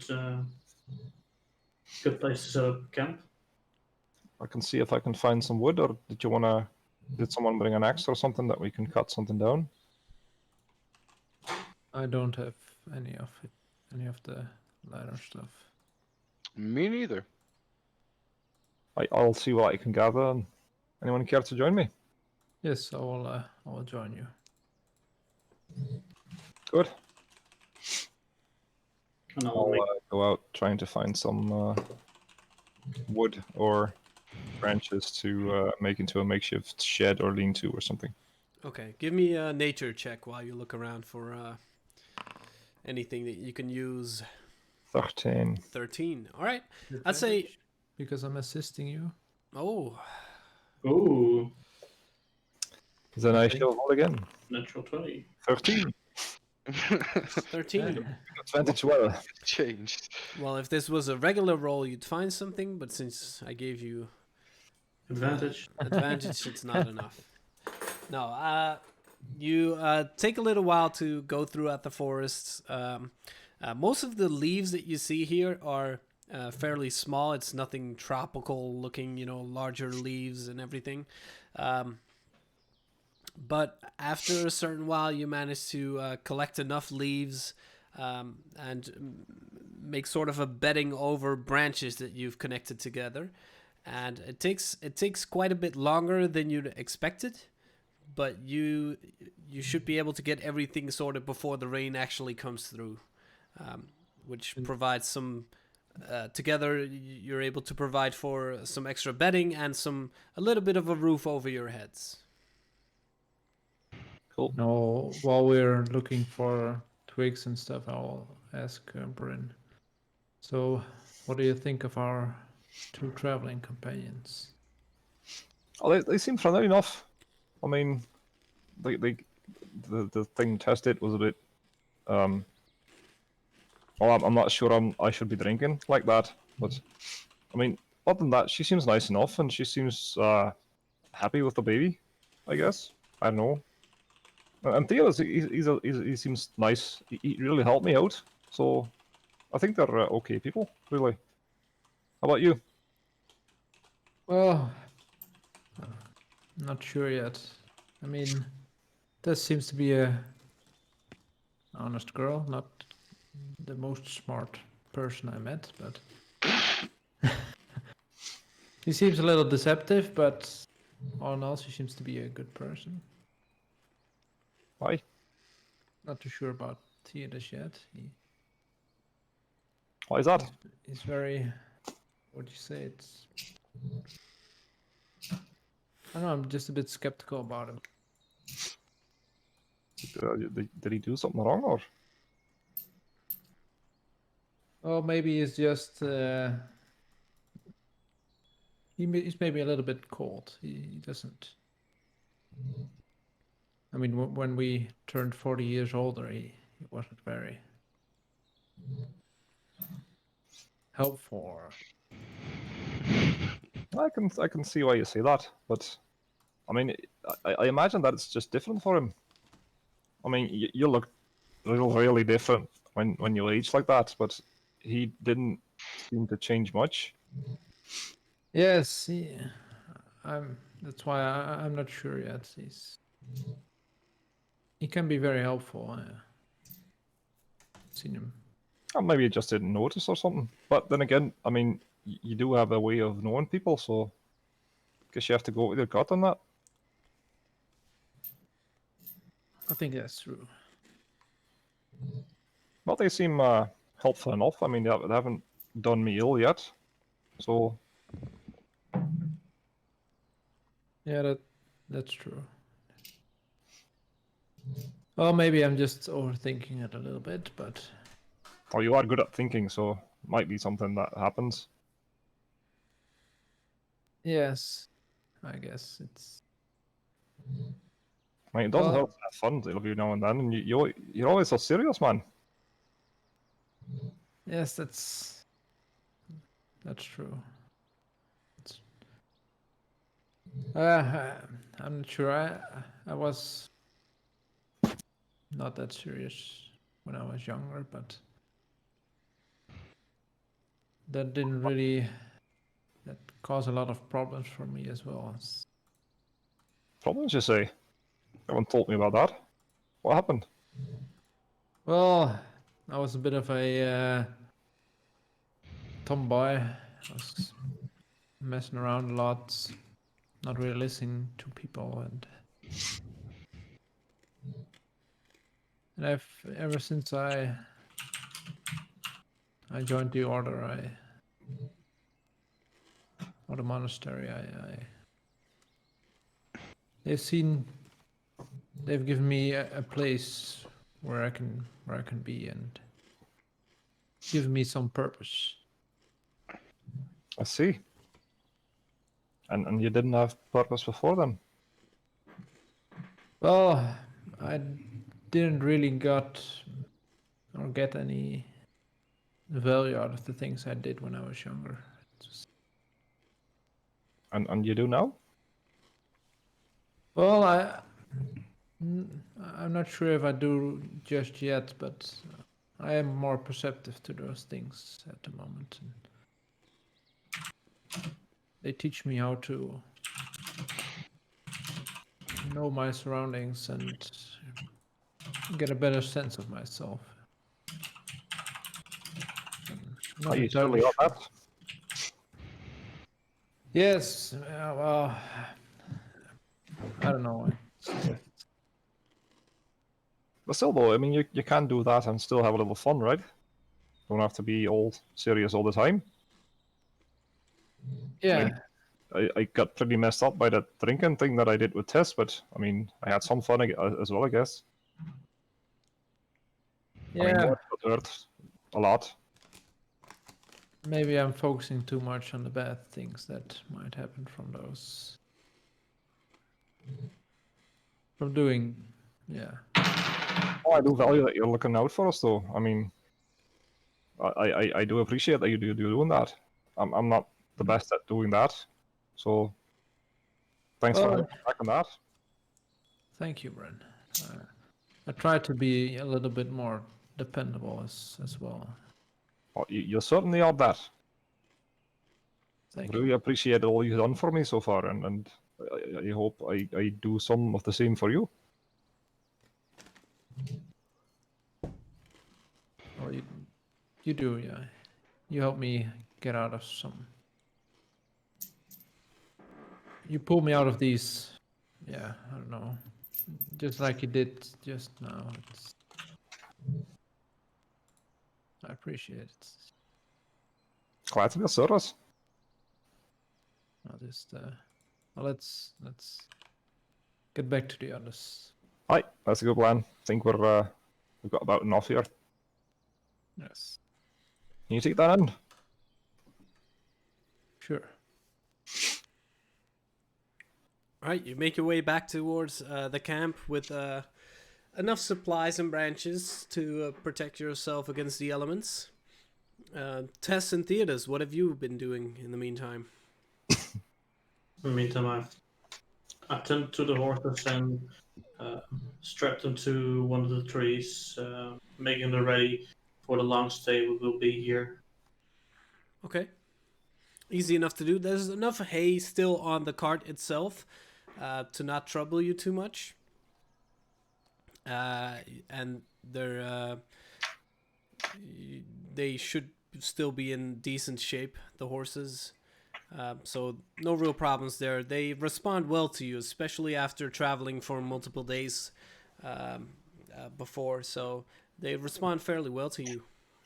And after, because there's not a lot of time I need to do that, I'll I'll get the shield. I'll try to look at it, see if I can tell maybe what material it's made of. Okay. The shield in itself, it seems not to be. Well, you can't really tell if it's magical by nature or if it has any properties that you've not discovered yet. All you can really tell is that it's very well crafted, a very strong and beautiful shield. In some cases, even more moving towards the fact that it's beautiful and sort of a representation than it being an actual strong shield or anything. You know, it seems like it was just crafted as an ornament or something that looks very good. Okay. Yeah, and then there were some runes also on the shield, but I assume those are in Dwarven, so I can read them. Correct. So that for that moment, I'll stick the shield away, or tuck the shield away, and I'll pull my attention towards the gemstones that I took. Okay. And try to investigate those. The gemstones you have taken are worth about 250 gold pieces. Okay.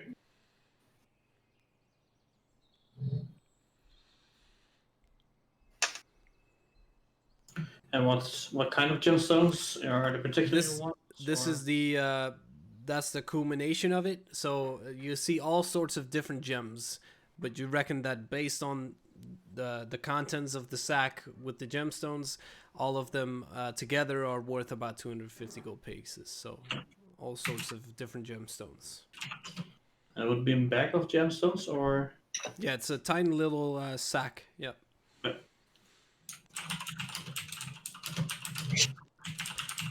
Tess, what have you been doing in the meantime? While Theodos is being productive, and the other guys as well, I'll just be taking care of and playing with the baby. All right, the baby does need some taking care of. He or she shit herself. And that's when you discover that it is a he. A he? But he definitely shit himself. I'll take off his diaper and I'll clean it using prestidigitation. Okay. Easy enough to do. You take good care of him. And clean everything up well enough so it seems happy again. And once again, it's everything it sees. Every moment you just put it on the ground because you need to pick something else up or are busy with something, it immediately starts trying to put things in its mouth. I'll try to keep it safe and stop him from putting stuff in his mouth. Okay, easy enough to do. At this point in time, you're still stronger than it. They are too. At the moment, yes. And if it starts to get a bit annoying, I'll use minor illusion and keep it busy that way. Alright, yeah, that time comes, the darker it starts getting, especially when it starts raining. It's not necessarily crying, more like growling that it does. It's kind of a weird thing. You haven't seen this in human babies. It's kind of odd, but as soon as you use your magic tricks, it is immediately enveloped in them and interested. So it takes it's not easy to trick a baby for you.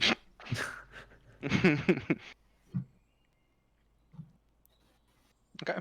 I'll just make sure he's a bit busy. Easy enough to do. After a certain point, Brendan and Sydney arrive back in the camp, and just after setting everything up, you notice that the rain starts trickling in and it becomes heavier and heavier. And there is some shelter for all of you, but you immediately notice that this is quite a heavy storm that's coming through. Okay. Is there anything you would like to do before resting for the night? Brennan, there's I found something in the chat and all throughout the shield. I found this ornate shield. Oh, that looks beautiful. Yes, it's a very fine made shield, but um, I can't get any reading of any magical properties if there are any on this shield. I see some dwarven runes on it, but I can't Oh, read. Want me to check it out if it's something special? Oh, yeah, if you can, please do. Oh, sure, of course. I'll take the shield. Do I sense anything magical about it, or should it? You do not get the sense that it has any magical properties, no. Just that it's a very good-looking, decent enough shield, but it's no. It has nothing other than the fact that it's good-looking. I'll sit down anyway, take out my book, take out my owl's feather and my pearl, and start examining it, and just see if I can discern what it is with using identify again. I'll just be a few minutes then. Give me some time. Take the time that you need. It doesn't seem that this rainstorm will be over soon. Well, I think we have time. Well, it is true. I still hear the birds chirp, but it could be me. I'll just pop a light on my forehead so I can read better. And Okay. I'll just see if I can find if there is anything special about it or its purpose or something. Alright, easy enough to do after identifying. There's nothing special about it other than the fact that it's a very, very good-looking shield. Can't discern any history about it or anything else.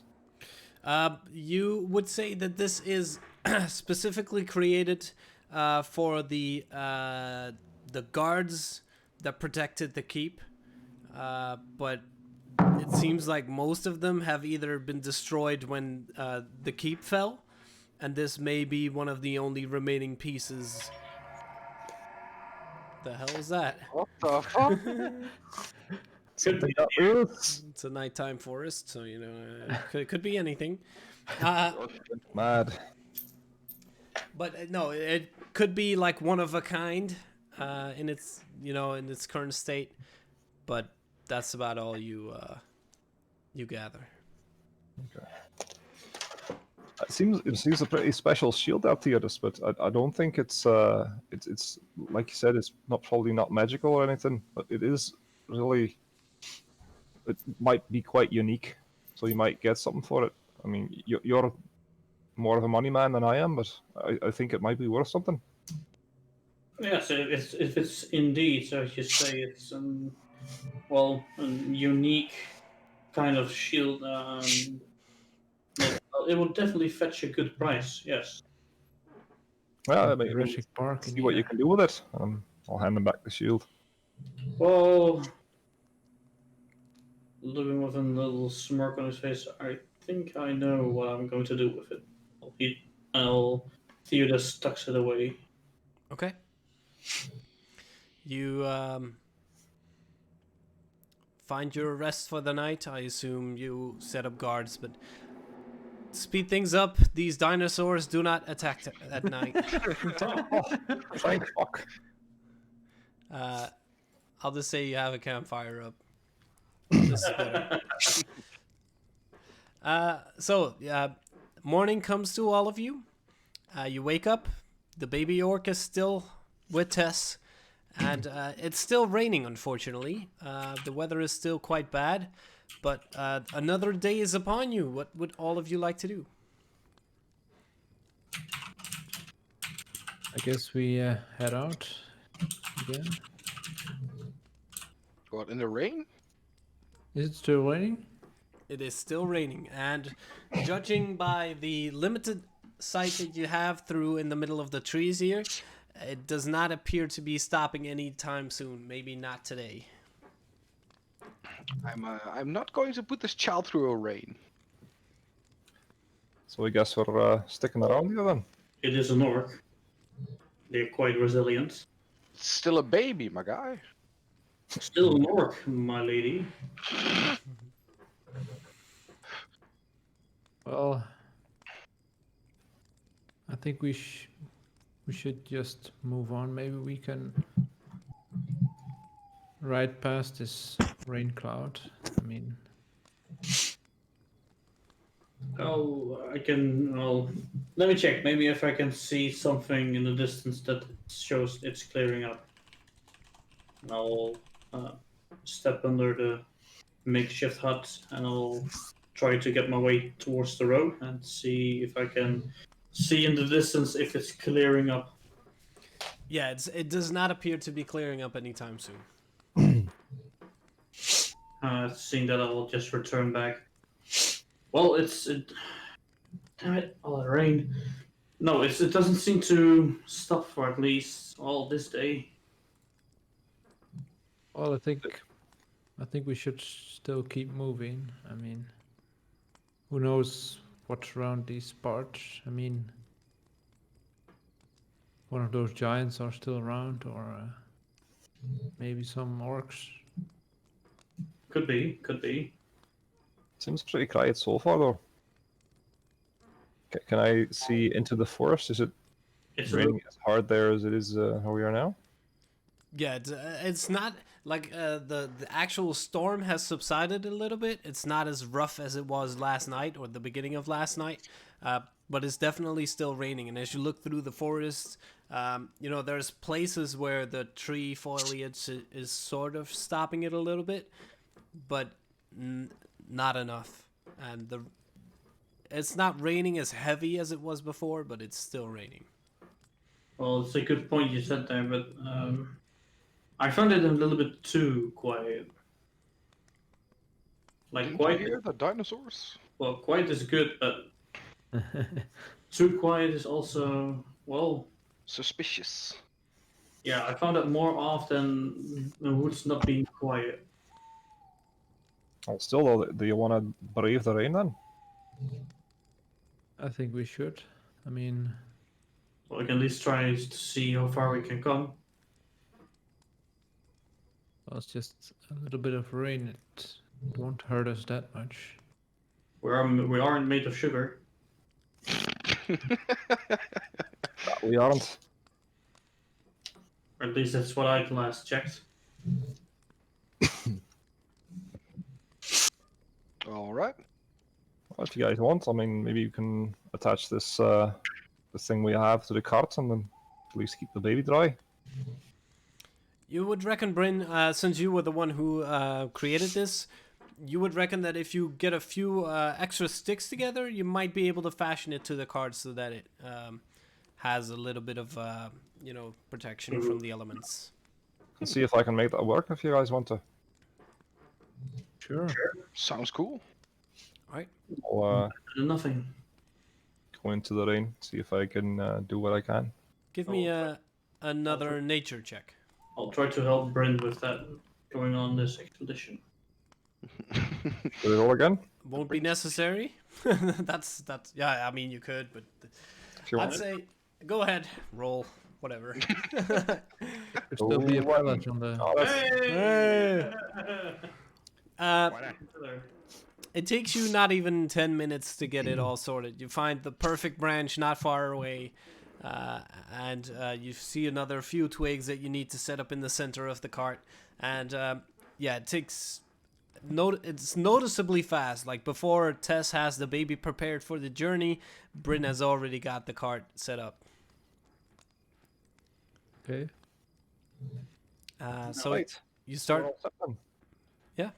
I'll just once I'm done, I'll just try to use my shape water to make a movement with my hand and just try to let the water flow off of me if I can. All right.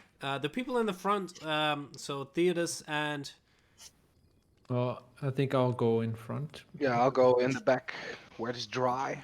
okay.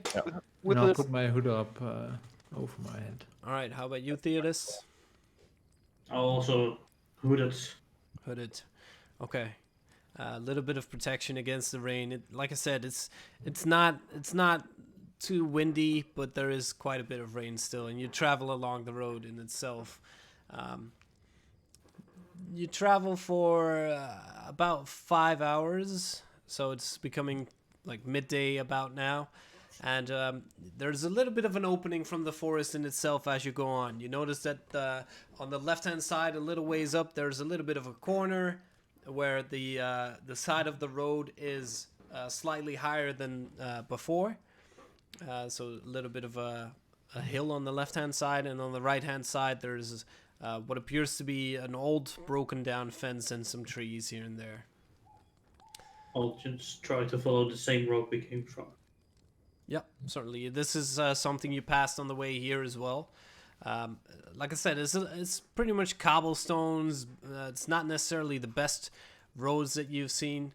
But there is a little bit of water on the right-hand side. And you travel further, and as you come towards the little elevation on the left-hand side, you suddenly notice that from the corner that you couldn't see before, just as you come closer towards it, you suddenly see carts stopping, or carts standing in the middle of the road there. Is there anyone on it? Give me a perception check.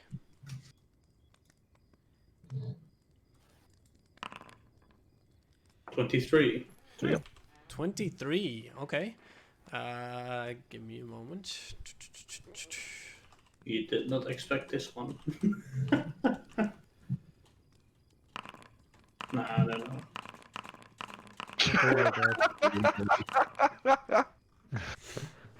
That's a lot of damage. That's a lot of damage. I just wanted to clear up the thing. 23.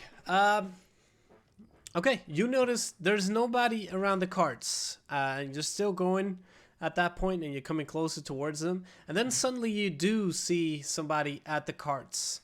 A single humanoid standing there. And as you pass by a rock on the left-hand side, you see another humanoid standing there. Okay. Larger than you expect a human to be. Definitely more tusky as well. Uh-oh. And as you approach, you suddenly hear what appears to be some sort of battle roar. And I will put you on the scene. But we have a baby! I knew it. You can do this to me. All It's of a you big scene, man. Holy shit. Baby. are on a cart here. So Theodos is on the front, along with Sydney. And then in the back we have Bryn and Toasty Tess and some sort of baby, which I don't have a token for. Did we get a long rest from the other night? Yeah, definitely, of course. Yep. Yes, yes.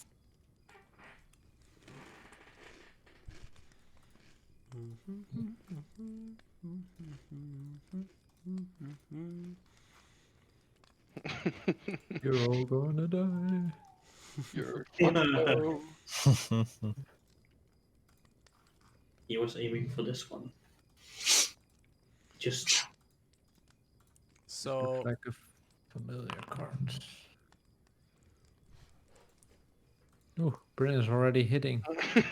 all of you can roll for initiative. I did. Haha. Yep. We don't do it in the. Oh, wait, it's here. Okay. The fists. Use the fists. Yes. I did. Let me see. Have we been traveling long to get here? Sorry, about five and a half hours. I'll just been reading in my book then. During Okay. that.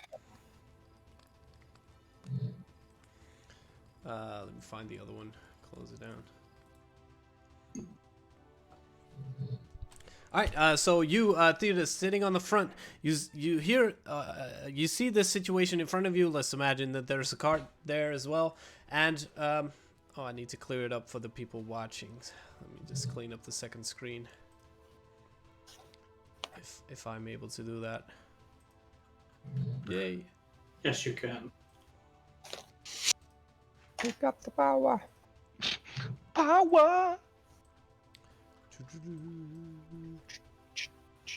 And you see in front of you, you see this creature standing there.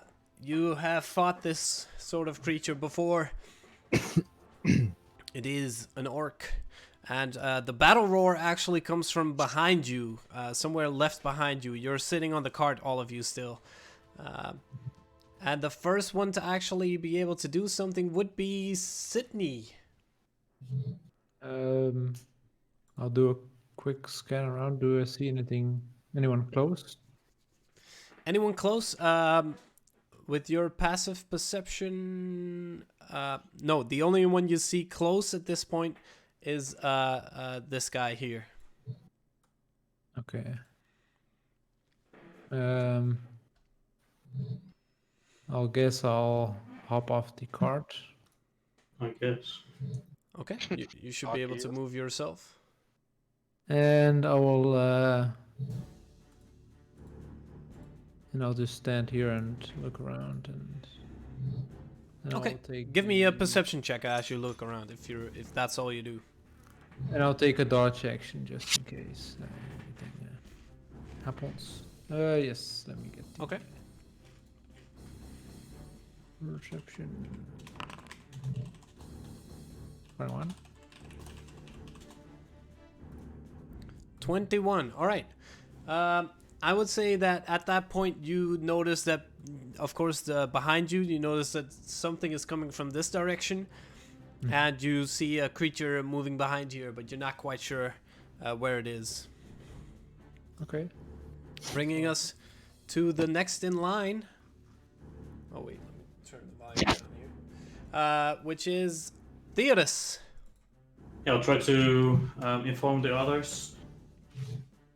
You guys, there's a block road up ahead.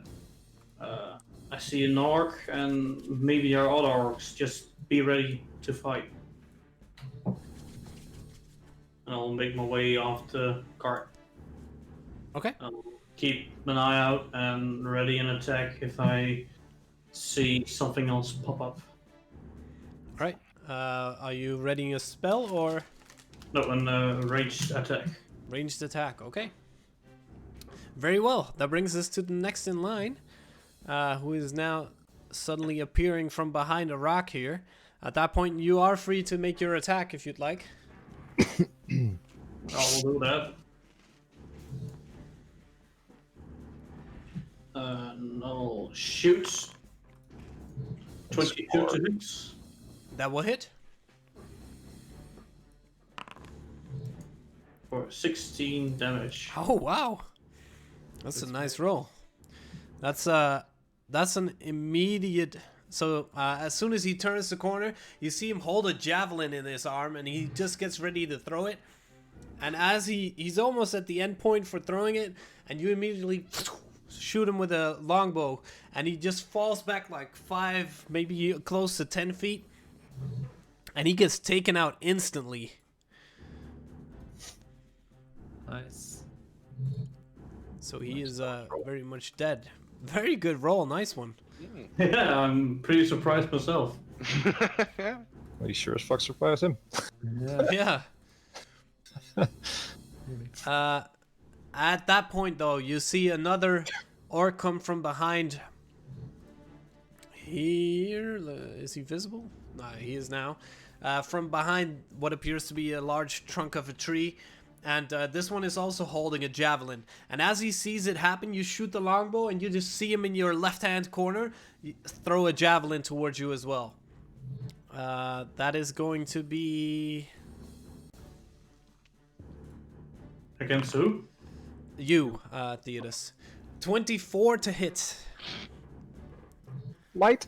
Ouch. Okay. Shite. Yeah, hits. That is 5 damage. Piercing damage as the javelin hits you in the side.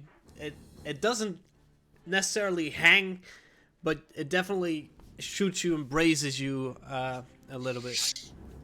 Okay. Bringing us to the next in line, who is Bryn.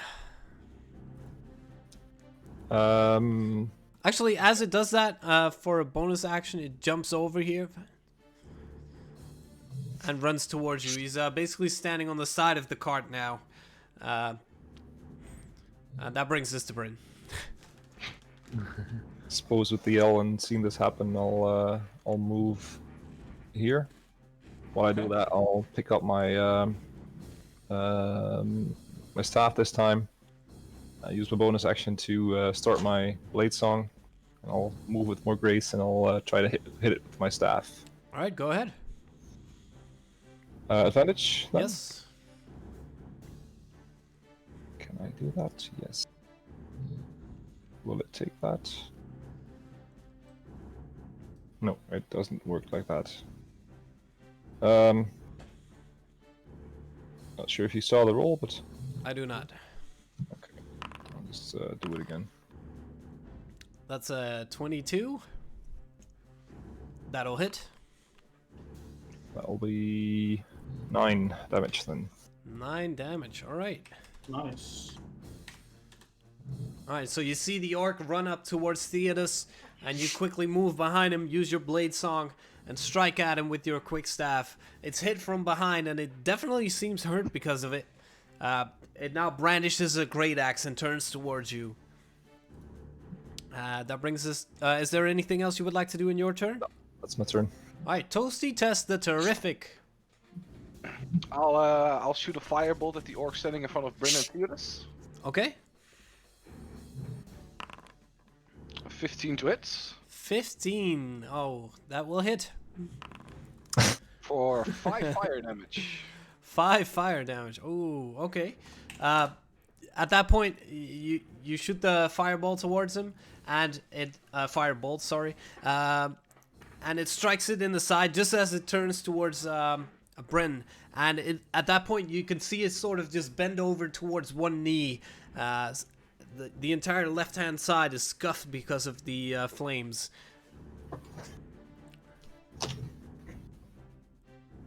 Okay, that's what I'll do. That's what you'll do. All right. Bringing us to the next in line. You see an orc appear from behind the rock here, and he sees you in the back of the cart and is going to attempt to throw a javelin at you as well. Tess. Mm-hmm. So that is a ranged attack for 16 to hit. That hits. That hits, alright. And that will be 6 piercing damage as the javelin strikes you. Are you holding the baby? I imagine I would have put it down. Okay. On the floor. You can actually see the baby on the floor as the javelin strikes you. You see the baby holding up the arms towards you. Some blood on it. Don't make it worse. The orc moves over this way. He's not able to reach you just quite. So you should be able to see him in here now as well. This guy's dead, so you don't need to see him anymore. That brings us to the guy who is setting up the ambush. Actually, you know, that brings us to this guy, who should now be visible. Yes. He starts running up towards you. He does not appear to be holding a javelin, but he has a great axe in hand. And runs all the way up here. Did I not allow for this guy to be in combat? No, I did not. Alright, I'll allow him to go in next round. Bringing us back to Sydney. Shouldn't that guy have had a turn? Yeah, that's why I forgot to add him to the turn order. So I'll do it from next round. Right. I'll see the orc attacking Bryn and Tiras, and I'll walk towards it or run towards it, avoiding all the horses in front. All right. And I'll attack it with my quarterstaff. 23. That'll hit. Yeah. Come on, baby. 3 damage. Oh, it's enough to take him down. So you run up to him. You run past the horses who seem to be pretty frustrated at the moment. And you just whack him upside the head. He was already very wounded. And you managed to give him that last push. And he is now completely dead. Okay. Anything else you would like to do?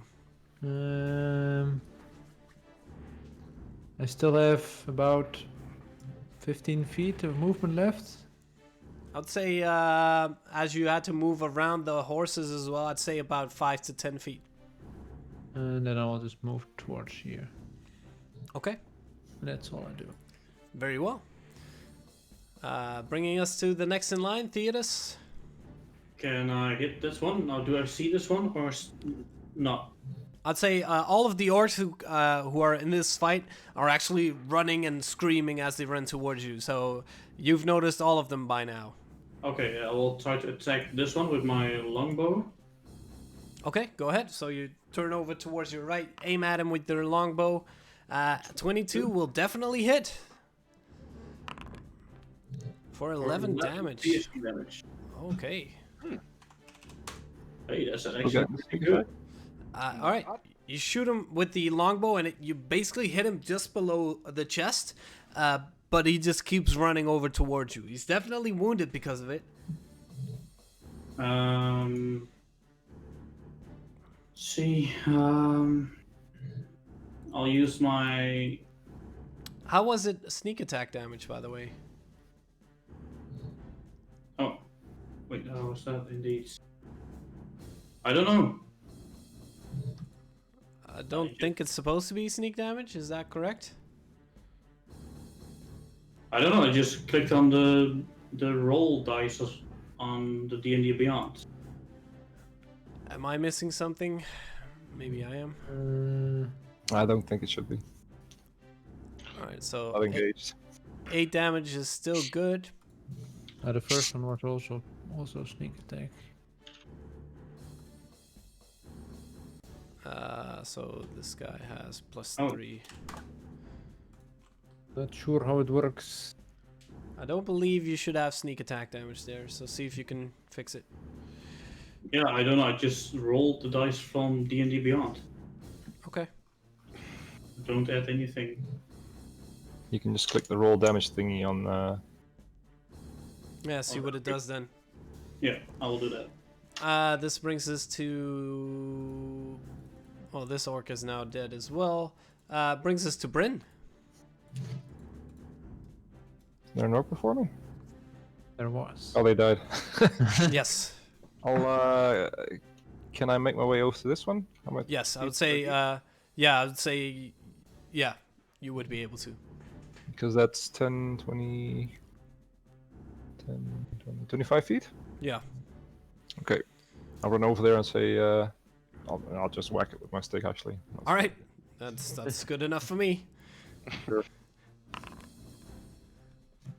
7. I think. Okay, so you smack at it to with the quick staff, and you hit the fence on your left-hand side as it ducks out of the way and prepares to strike you with the battle axe.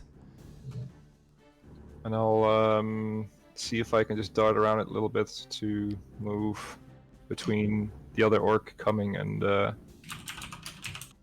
Tess. All right, sure. And that's what I'll do, I think. Very well. Tess, you're up. Okay. I'll use Tides of Chaos. Okay. Okay. And then I'll cast on this one a Chromatic Orb.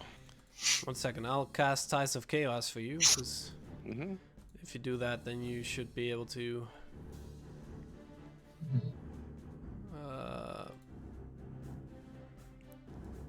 this should be 1.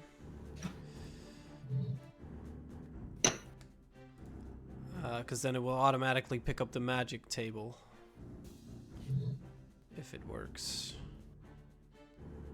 Oh, it didn't take the long rest here. No, I don't think it did. There we go. I'll give you a long rest.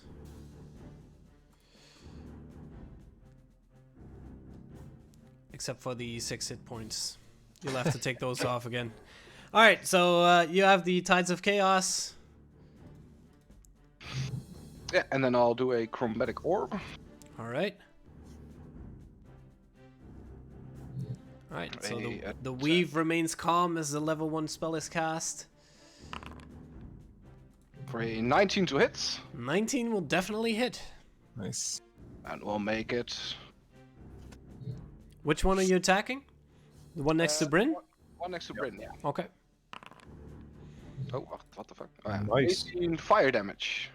18 fire damage. Okay. That will do big. Bryn, you smack against the fence and you jump over it towards the other side to make sure that they don't come closer towards Tess. But at that point, you just see a sphere of energy shoot past and strike the target and setting it aflame. And just the entire clothing, it was screaming before, but now it's just sad screaming that he does as it just falls down and slumps forward.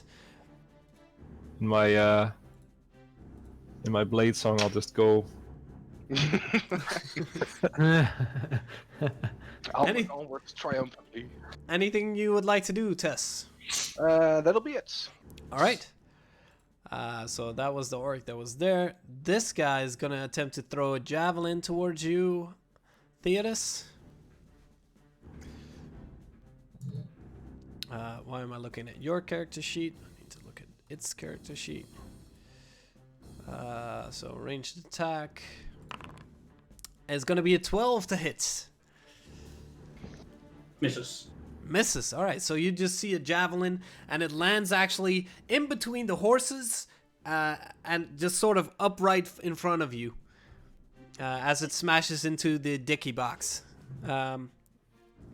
It then starts running this way, over here.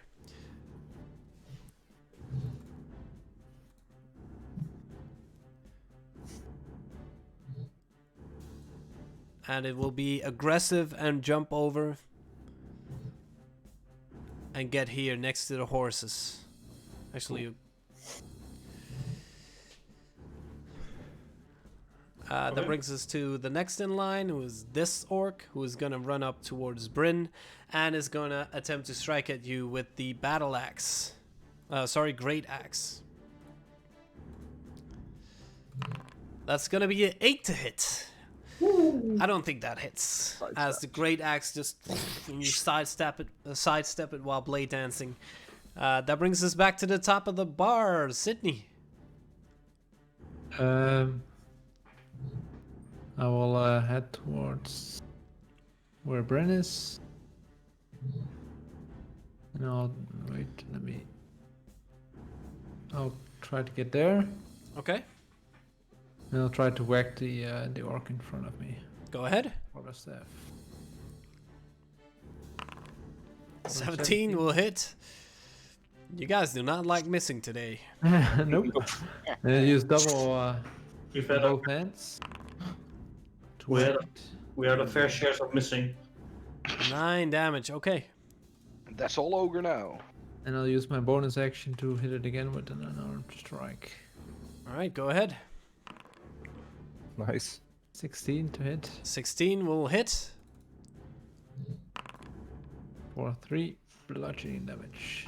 3 bludgeoning damage. Okay, so as you strike it the first time with the quarterstaff, you already see it sort of slump over, and you just use the last power to strike him once again, and it just falls over backwards.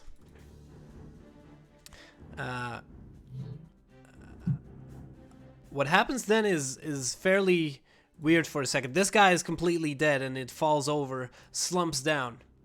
But you suddenly hear something opening not far from you. It sort of appears somewhere around this area here.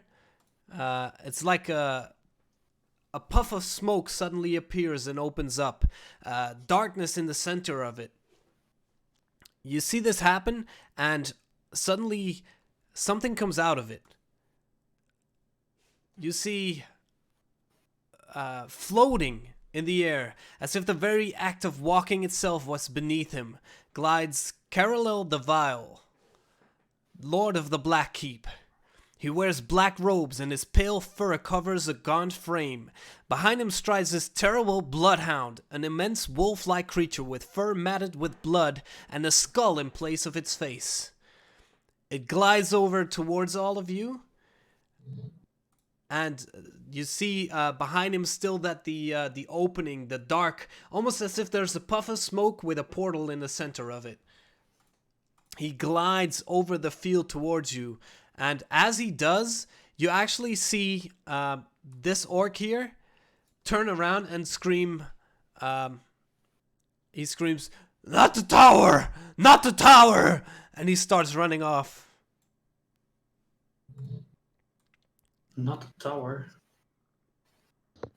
Ominous. Attack of opportunity. Go ahead. Your bow. Wow. 22. 22 will hit. Okay, now I just rolled the damage from Foundry. Weird. Weird.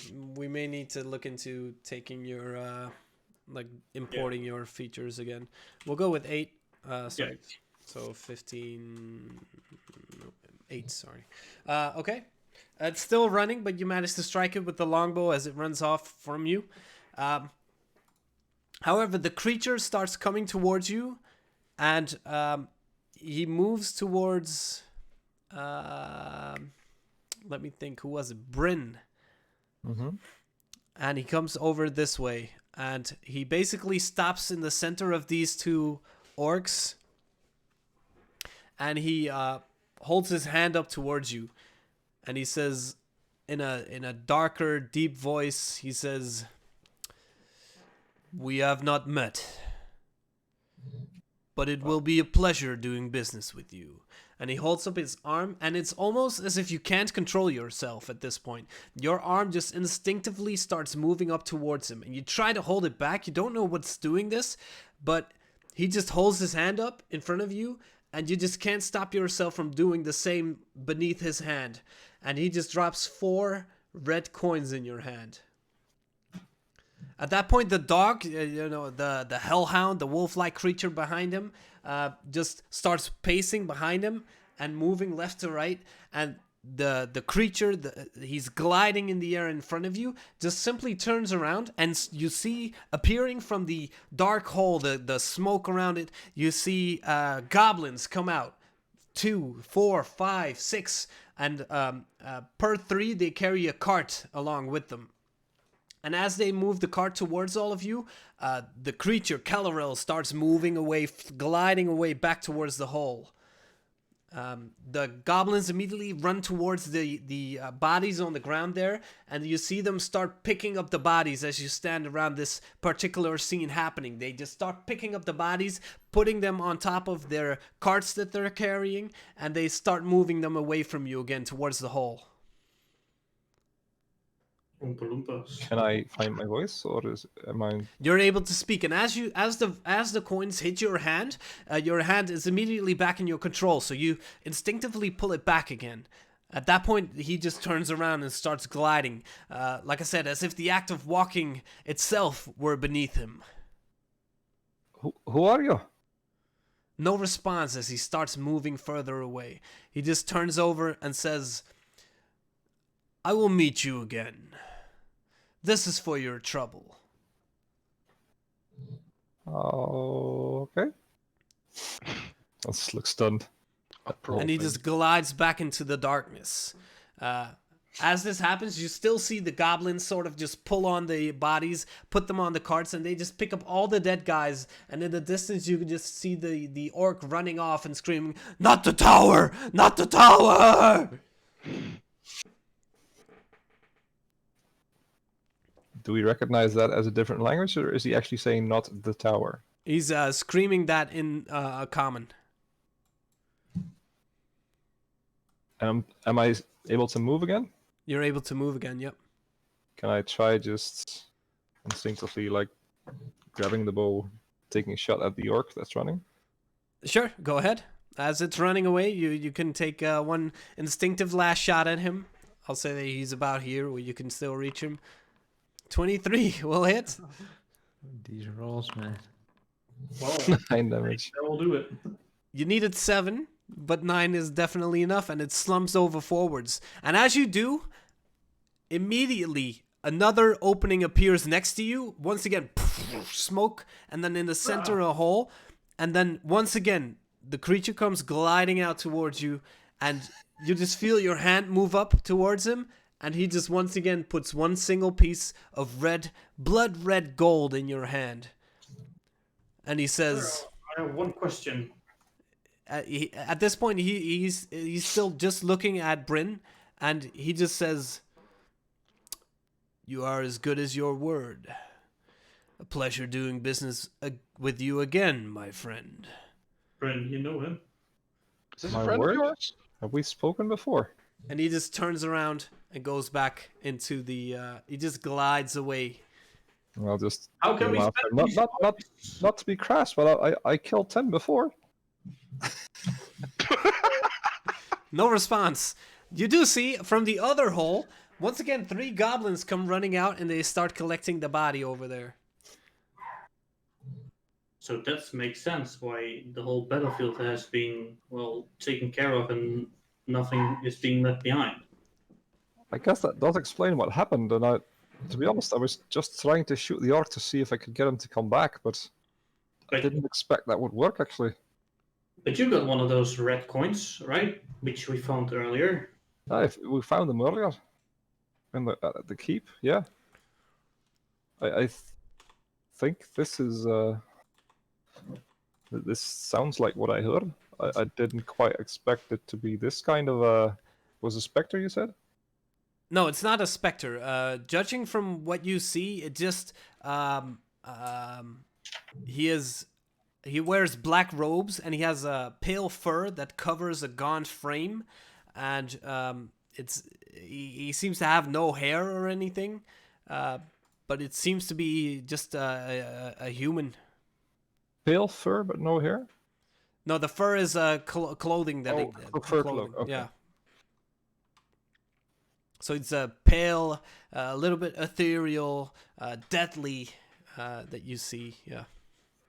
Okay. And you mentioned his name, but I'm assuming we don't know his name? You do not know his name, no. Okay. Bryn, in the name of Jettis, who is that? And why did he say something about your word?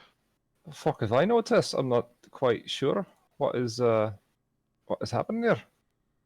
I have no recollection of speaking to this one ever before, I think. You do not know.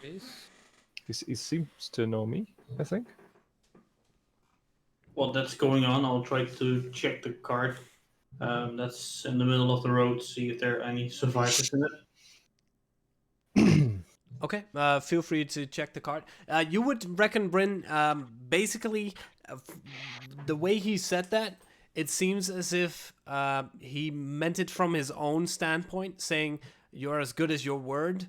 So basically, he gave you something as a transaction the first time around, and you instinctively shot another guy, and he came back for another transaction. Let's train my bow and... At that point, as he does have a face, yeah, I could show you a little bit of what he looks like. He's not some kind of It's a Grim Reaper. Sauron figure or Skeletor. something. Is he a Skeletor? No, it's just No. one guy. That was what I was picturing. Gaunt in the face. No, he's like a bald humanoid face, dark black robe with red accents on it, and just you see skulls, markings of skull here and on the shoulder pads, and around the belt he has another marking of a skull, with what appears to be tusks below it, small tusks, and just humanoid bald, with no real irises that you can see, but floating above the ground. This be the depiction of any deity or other mythical figure I would have read about. Give me a history check. Can I also roll for history? See if 12. I know anything about it. Maybe read something in the books. In the Okay, yeah, go ahead. Skills. Skedaddle. Your corpse is now 22 and 12. I'd say just combined, I'll give the information. He is not a depiction of a god that you've read about. You, Bryn, you have heard indeed rumors of somebody. Dropped out a bit. I have heard. You have heard rumors of this occurring. So somebody immediately appearing when somebody dies, paying a price, and then taking the body. And every time he pays with these red golden coins, blood red golden coins.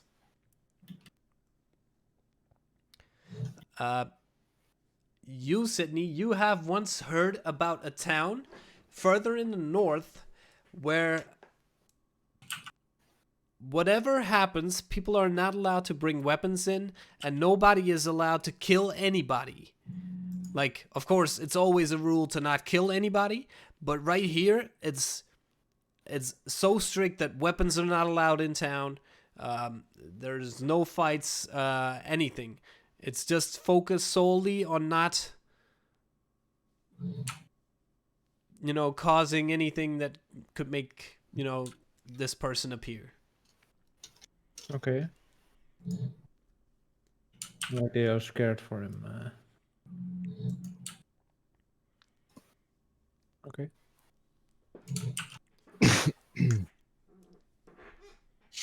Interesting.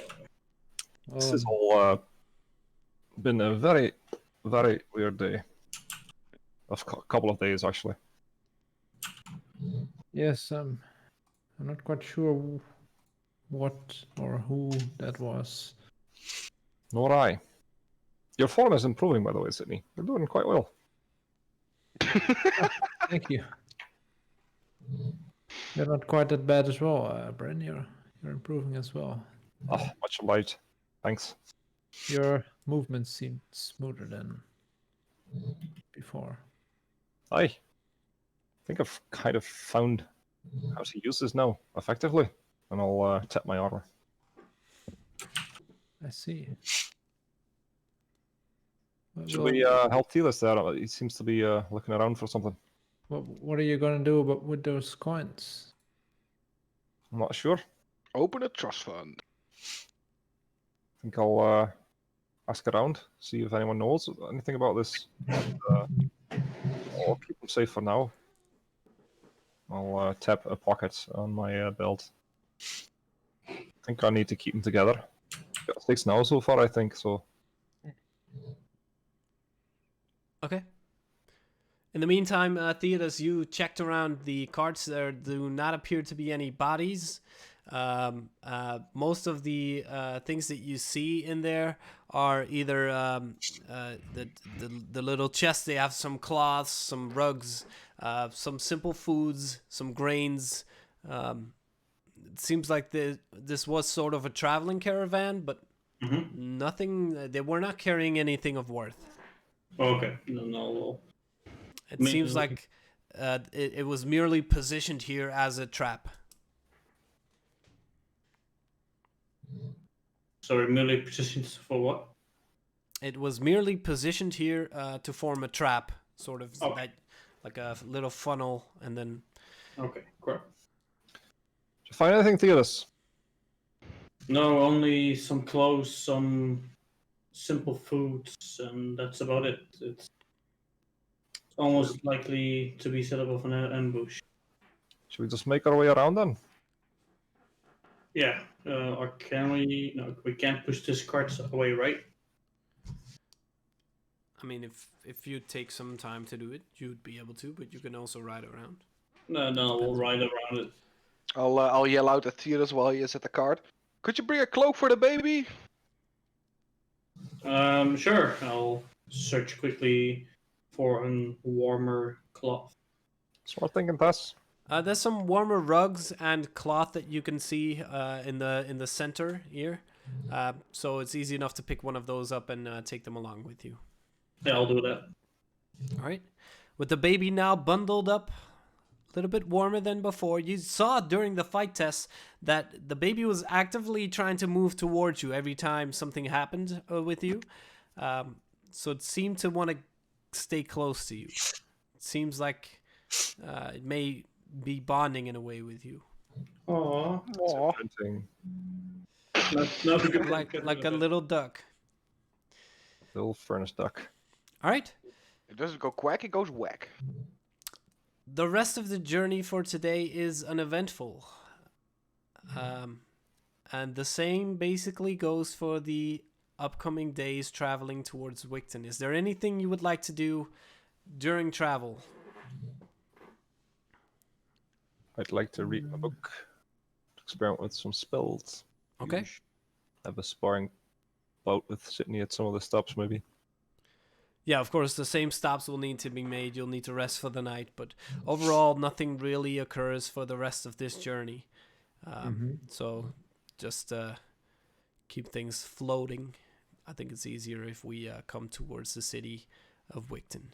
But indeed, you travel, you practice during the moments where the horses need rest, and yeah, the baby is sometimes annoying, sometimes a happy distraction, you could say. And you find your way back in Wigton. What would all of you like to do? What time is it right now? You arrive in Wigton basically at the fall of the evening. Not of this day, the last day that you had, but while traveling, it's another half day, and you basically make it to the fall of the evening when you arrive at Wigton. Okay. How many days have you been traveling? Similar to the way here, 6.5. Okay. I'll look for somewhere to make Pete a little bit safer, you know, like an orphanage or a school or a military barracks. I don't really know what you do with orchids, but Well, you're not going to keep it. well, in our line of work, I don't think that would really be an appropriate idea. Well, you will be a terrific mom. You think so? Well, you already took care of it like more than a week, and look how the little fella's doing. I'll look at the kid. Yeah, but It has passed away. You did not say you wanted to feed it, so. it's like a Tamagotchi. No, the baby's doing fine. Yeah. Well, how did it? Well, I noticed during the battle that you weren't carrying him. What was his reaction when you came to him? No, he was happy, but yeah, Well, that's mostly a good sign. yeah, but I think it's best for we put the kid into an orphanage. Hi. That can be Somewhat safe. yes. I'll visit him. Oh yeah. Alright. Grown quite fond of the little fella, have you? Yeah, pretty much. What's your name him? Yeah, I named him Pete. Pete. Yeah, little pickle Pete. Pickle Pete. No, Little Pickle Pete. That's a fun name. Yeah, he seems to like it as well, so that's good, I guess. Not quite orcish, but sure. Well, I hope he grows up less savage than the other orcs. Well, if you really want to do that, then you should keep him. Just my two copper pieces, you know. I Yeah, think only a lot more than 2 copper pieces to raise that one. Oh, you would have a great ally. if he grows up. 5 to 10 years or something. Yeah, I mean, how fast do orcs grow up? You seem to have grown a little bit, yeah, haven't you, little Pete? Yeah. Pete just smiles and keeps attempting to grab onto whatever it can. Yeah, let's just get it toward an orphanage. We can ask around. Yeah, let's do that. And what if there isn't any school or orphanage around here? Well, just start one. Just kidding, of course. Well, I think almost every city has an orphanage. I mean, it's quite common. I mean, if I have to, I'll take it with me. But I think it'll be a lot more responsible to leave it in the, in the care of someone who did have a mother. You didn't have one? No. What do you mean you didn't have no mother? Well, let's look for an orphanage first, and then I can tell you. Sure. Yeah, sure. Okay. I'll look a bit awkward, and I'll look at little Pete. Little Pete just keeps trying to reach out to you. I'll scratch his belly. It pukes. I'll use prestidigitation to clean it up. Right. Is it still as violent as it was before, or? It seems it just wants to, and you notice this especially Tess during travel. Most of the day, all it really wants to do is eat as much as it can. It just went through your rations as much as you gave it. It would just keep eating and keep eating, and it's not necessarily aggressive in a way. It's just really trying to get more food, whichever way it can. Okay. Okay. As you arrive at Wigton, the first thing you do is search for an orphanage, and you have to make your way through a couple of floors. As we mentioned, you have the first administration floor and everything, and on the 7th floor, there is the McGorfin Dwarfen Orphanage.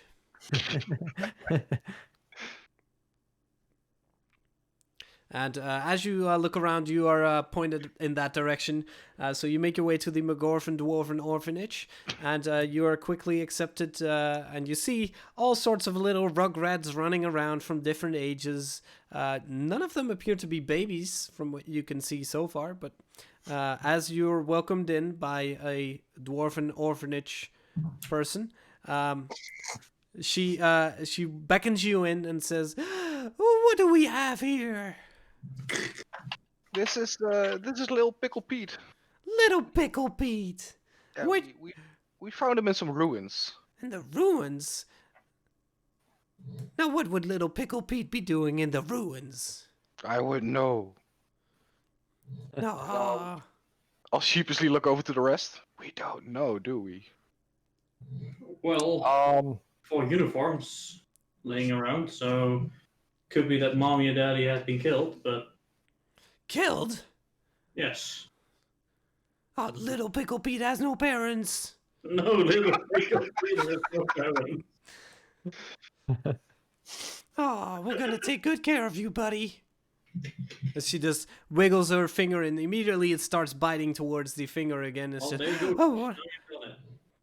We're gonna have to get something in your rumbly tummy. Yeah, a lot. Sure to feed him well. Pete eats a lot. We feed some of our kids very well. Some? Just Well, She says, well, others don't need to be fed anymore. And she awkwardly points towards one fat kid right behind her. Maybe you can use that kid, and I'll point towards the fat one. No, we don't. We try not to feed our kids other kids. Try. So there is some possibility. No. We're gonna take good care of little Pickle Pete. But the big one, how do you get him in such a rotund shape? She just starts whispering for a second and says, "He was like that when he got here. I think that was the main reason they didn't want him anymore. When they rolled him in, you mean? He's strangely that was when he walked in. Walked in. Is he not a little bit too old for that? No, they basically dropped him off at the entrance of Wigton, and he found his way here. Well, that's good. We have to take care of everything that comes in. You have to. I mean, it's sort of what we do, yeah. And in the end, he can work in the mines and pay off his debt. Like I mentioned. Is that? Yes, of course, everything he eats goes into his debt, and then when he's old enough, he can pay it off in the mines. Can we do anything to relieve that debt beforehand, so he doesn't have to work in the mines? Oh, that depends. How much are you willing to offer? Yes, that's how much you are to offer. I mean, just looking at this little buddy, little Pickle Pete is gonna be very hungry. Yes, but Can you put him through college?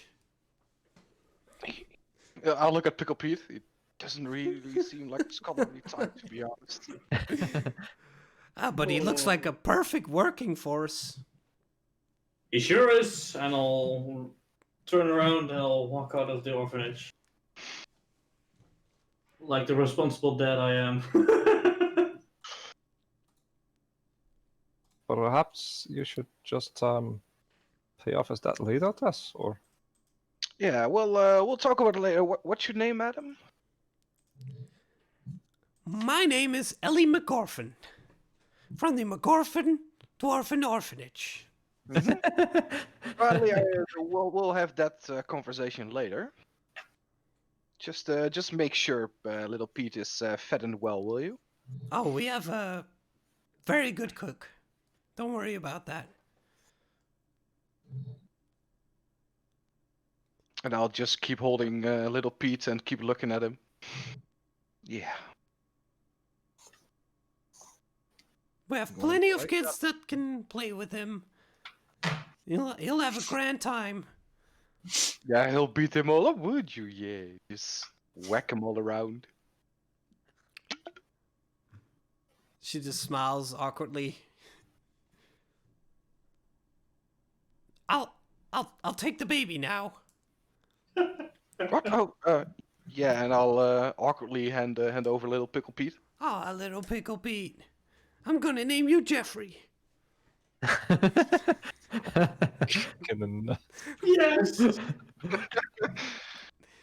Pickle Pete after beef. I'll look at Sydney and Bryn. Now we'll be off, won't we? Yes, That's best. You can check in with Pickle Pete anytime. Yes, I'll definitely do that. And then when Bryn and Sydney move back towards the entrance, I'll hover my hand over Pickle Pete and I'll use thaumaturgy to blacken my eyes, and say in a low voice, "If anything happens to this child, he'll be dead meat." We've heard those threats before. We take good care of them.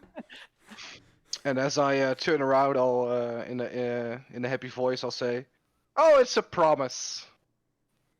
She just waggles off. I'll stand there for a bit and then move towards the entrance myself. Okay. Very well. Are you okay there, Tess? Yeah, I think we should go drinking now. Okay, do you make your way to the same inn you were in before? I don't know. Shouldn't we first report back towards what's his name? Negan? I think that would be wise, yeah. He did send us off for a reason. Yes, so let's first handle that stuff first and Alright, head towards the inn afterwards. let's get the shutters fine. Sounds good. Okay. Unless you want to start drinking, I mean, we can do a little talking if you like. No, I'll come with. Then we'll be fine. Okay. Very well. You make your way towards one of the guards who should be able to bring you down towards the level where you need to be. As you make your way towards the large opening in itself where all the lifts operate, you do see one of the guards standing there, and as you approach, she immediately recognizes you and says, "Ah, you're back." I don't see... Oh, is it still on the cart? The artifact? Perhaps this is something we had better discuss with Negan himself. Yes. Yes. Yes. Well, Negan is out of town, but he will be back tomorrow evening. Maybe we could put you up in the inn for tonight, and then I'll reach out to him, make sure he knows that you're back. However, I will need to inform him whether or not the artifact is here already. Well, there were some complications with it. Yes, unfortunately, we couldn't get the artifact. Very well. Sure, you can speak to Negan tomorrow, and I will make sure he is here as quickly as he can be. Thank you. That will be most welcome. Of course, whichever inn you wish to stay, you're free to rest there for the night, and all will be taken care of. Thank you very much. Thank you. Do you have a specific preference? Well, the Same Wolves one? Inn was good last time, so Very well. You're free to go back there. We will make sure they are aware of your arrival. Okay. Thanks That'll be again. great. She just Thank you very much. stomps the staff that she's holding on the ground and starts walking past you towards the inn. okay. Guess we rest first then, or drink, as you said it is. Yeah. Okay. You make your way towards the inn, and you won't expect this, but there's a big party going on. Whoa, what a surprise! It's all like Oktoberfest, big long tables, and Again? barmaids with heavy busts walking around and bringing out bottles of wine and large mugs of ale towards the table. You arrive and you see multiple flags high up where some of the tables are still available, but it is bustling with activity, and lots of dwarves and other types creatures that you can see around are in here. There's a table pretty near to the bar which has a purple color banner above it, which is still completely free, and that's one of the free tables that you see. Should we go and sit there? Yeah, Sure. That's good. Okay. You see, as you sit down, you see that the guard who you were speaking to is now speaking to the man working behind the bar. Same guy you saw before, actually, very actively bringing and pouring ale into mugs. But he takes a moment to look over towards your table. He nods. You see him nodding towards the guard, and he just says something back to her. The guard moves slowly back towards you as you sit on at the table, and she looks over towards Bryn and says, rooms 11, 12, 13, and 14 have been made available for you. Thank you very much. And she just nods and just walks away out of the... some drunken guy actually bumps into her on the way out, and she just pushes him with one hand out of the way, and he just lands with his head against the table. She just keeps walking towards the entrance. Did she give us the keys, or? She did not provide the keys, no. Okay. As you sit down, immediately one of the barmaids comes walking over towards you, puts 4 big mugs of ale on the table, and smacks a bottle of wine next to it. And she just instantly walks over to another table and picks up more again. Just like last time, she doesn't really have time to chat. I will, excuse me, I will have to go to the bar. If you have a moment for me, please begin drinking already with drinking. I will be right back. All right, and I'll unceremoniously grab the wine and start drinking heavily. Okay. I will Easy go enough to do. You're a professional. Don't even have to roll. You make your way towards the bar. Theodos, what do you do? Yes, I will ask the bartender for a glass of water or a pint of water. Okay. Yeah. He gives you basically what appears to be a large mug that's filled to the brim with water, and he just pushes it towards you. A little bit of the water pours over, but you manage to grab it before it falls off the bar, and you walk back towards the table. Yes, I do. There's a lot of action still going on, and you see that some of the tables are eating as well, as it is evening, and you see smoked mutton and leek, you see vegetable stew, you see stewed crab and watercress, all sorts of food that you've seen previously, and in some cases you may have not seen it, but it looks decent enough. Where everything alcohol related is pretty much fast food. It goes through and they drink it and they bring it back. It's all sort of like an automated process. The food looks all right. Okay. Should we get something to eat there? Yes. Sounds good to me. Pretty packish. I'll try to observe how people get the food. If they just wait or if they go to the bar. You see a few of them lucky enough to scream something at the waitress as they plump down another batch of drinks, and then they just keep walking. What you observe in your direct surroundings, you've seen some boiled eggs and parsnip, some stewed mutton and dried beetroot, boiled pork and beetroot, stewed crab and watercress. So you reckon it's just scream one of these things at the barmaid as she walks past, and hope she brings it to you. I'll just start screaming at the top of my lungs, "Pork! Pork! Pork!" Give me a persuasion check. Not even a performance, damn it.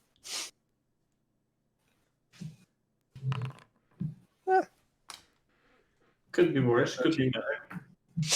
Okay.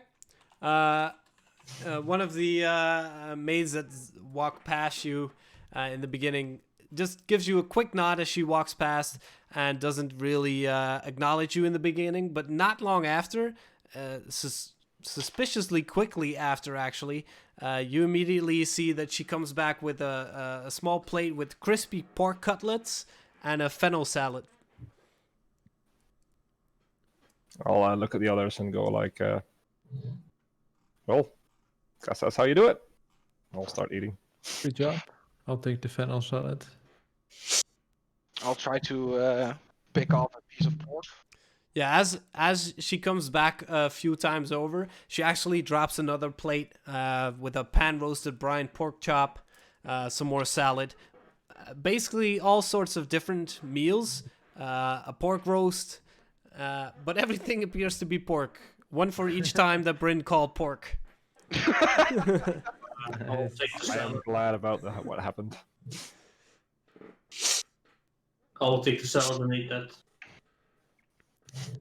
Okay, anything you would like to converse about during dinner, or there's once again a weird karaoke situation going on further up in the tent. It's all bustling, but anything you would like to talk about? If I run out Yeah. of wine, I'll just minor illusion a sign that says "more wine, please." All right. It's not noticed immediately, but just before you manage to, or think, I'm gonna get up and get it myself, another 2 bottles of wine are placed on the table in front of you, and she starts picking up some of the plates that you guys are done with. So, Bryn, do you have any of those coins on you? Any of those what? Those red coins. Oh, sure. I'll Can I see it? pick one out of my pouch and give it to Theodis. I'll try to have a close look to it. Does this sort of coin ring any? Does it strike familiar with me, or? I can say you've never seen anything like this before. It looks very similar to a regular gold coin, except for the emblem on it, which is the coiled snake, and the fact that it's blood red. It's nothing you've seen before. What's the weight to it? It's like a normal gold piece? Yeah, or- regular gold weight.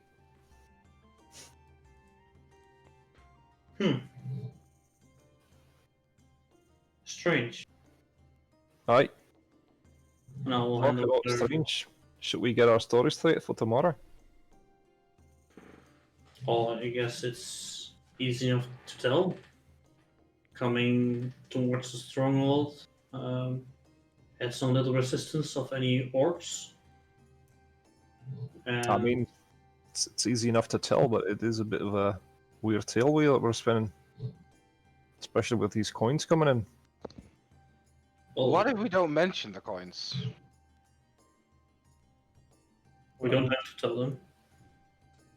Well, does it really matter about these coins? No, it does not add any value to the story. Apart from the value of the coins, of course. Well, we were sent on our mission to recover the anvil artifact. Yes, and we did not succeed and got thwarted by the Dark Division. I think we Yes. should mention those. Maybe he'll know. Well, he didn't know. Yeah, maybe he does know, but he didn't know their abbreviation. No, but he might know what. Oh, you're actually saying that might be the DD. Yes, I think it is. Oh, that's pretty smart there, Sydney. I didn't even think of that. The DD? Yes, Yes. the one signing the letter that we found.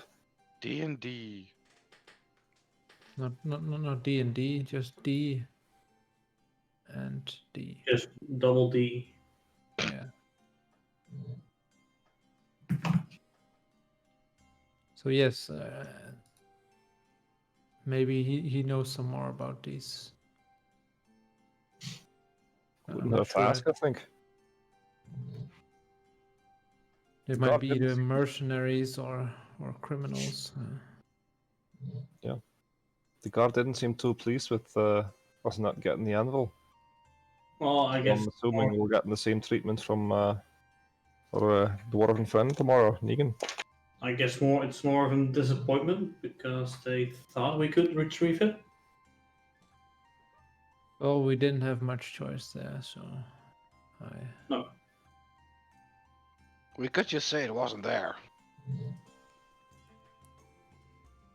well, we could, but Well, we can just say the truth about that. it could bite us in the back later. It could. Are you okay, by the way, Tess? You look a little cross-eyed there. I'm fine, bud. I'm fine. How many fingers am I holding up? How many fingers are you holding up? Right. Asking the real questions here. Should you perhaps find the bed, Tess, or? Oh, it's not that hard to find. It's just room 11 through 17. And I'll take another big swig of wine. Okay. Should we I'll just as an aside say to Sydney and Theo, should we do something about this, or? No, I think this is not the first time. Maybe you're right. I'm not sure. She seems to look how I think I was feeling the last time we were here. And how was that? Well, the room would stop spinning, and that was pretty annoying. So Yes, it's that's a good thing she's sitting down, I guess. Well, I think she's more used to it than you are, Bryn. Oh, by all means, I reckon everyone is. I haven't had Well, much of a drink in my time. I didn't have much to drink either, so I wouldn't be fit to drink that much myself. Oh, I've myself never had a drop of alcohol. Not ever. No, never. Why not? Why should I? I don't Oh. see the appeal of it. It makes the bad feelings go away. But what if you don't have the bad feelings? Everybody has bad feelings to use. Just eat your salad, Tess. Right, and I'll take another big swig of wine. This is grape salad. Grape salad. Sure. So Anyhow, there's... Yeah, go ahead, Bryn. what's next for us? I mean, didn't quite succeed at doing this, but are we doing anything else? Well, I would love to gather some more knowledge about this Dark Division, at least to figure out who they are and what their purpose is, and maybe we can find some more information about whom they are working for, and maybe that could lead to something. Sounds good. I mean, we shouldn't make it too publicly because, I mean, they are quite strong as they are now, and if we do any wrong moves, they might be offended by what we do and seek some retribution. But I still thought I'm really wondering why they, if that guy was so strong, why did he let us live twice now? Or at least you and me, Sydney. well, he didn't see no harm. You let you guys live twice? Yeah, well, That's strange. What exactly happened the other time? you do recall that we told you about. We found some farmhouse where a couple was. We found them dead, and we found sort of a basement. Yes, you did. And you Where they were hiding. And when we get down there, we sort of got into a scuffle with a pair of blokes there. Or actually, there was a lady there as well, I think. Then this man that you saw at the keep, he was there as well. But he just gathered some stuff up and he left. I mean, we had quite a difficult fight there. I mean, if he'd stayed, I don't reckon we would have made that. Yes, I think for him it also is not quite certain what he makes of us. He sees us not as a threat that could harm him or threaten him in any way. So maybe he even sees us as possible new allies. of the Dark Division. I mean, we are kind of in his debt. Well, are we? We traded, it's all good. Well, to be honest, I'm not sure what he's seeing. I mean, I couldn't quite get a read on that guy. Twice now, like I said, he seemed to feel in control, but I'm not sure why. I'm not sure why as well, but Could be strength or could be something else, but makes me wonder. I think it's also a lack of knowledge on our side. I think the best for now is just to what Sydney also said. Gain more knowledge about what the Dark Division is and what's about it. Maybe find out who this person is, and maybe we can come. We have some information about him that can help us. Because if we just go, well, if we did wait him up at the keep, I think we would fight him without any information. Will fight him blindly, actually, and knowing that I'll assume those were priests. They could undo what the ghosts did to us, I think it was a wise decision to retreat for that moment and not to engage in any fighting or just wait them up. I agree. Aye. So I guess it's gathering information in the model then. Yeah.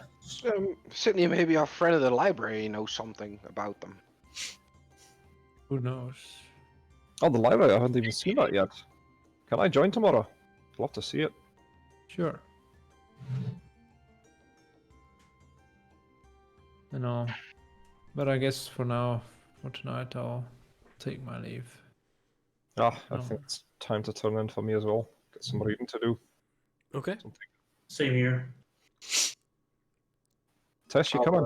I'll look around. Is the game from last time still going? At the moment, you do not see them playing, but the board is there still. Okay. I'll say, yeah. Where's the room keys? The bartender. I'll lift up my hand. Barman! Keys. There's no response from the barman. He's actually quite busy at the moment. But he is the one who controls the keys. You actually see keys hanging behind him there. Do I see the numbers on the of the rooms next to the keys? No signs, no. Okay.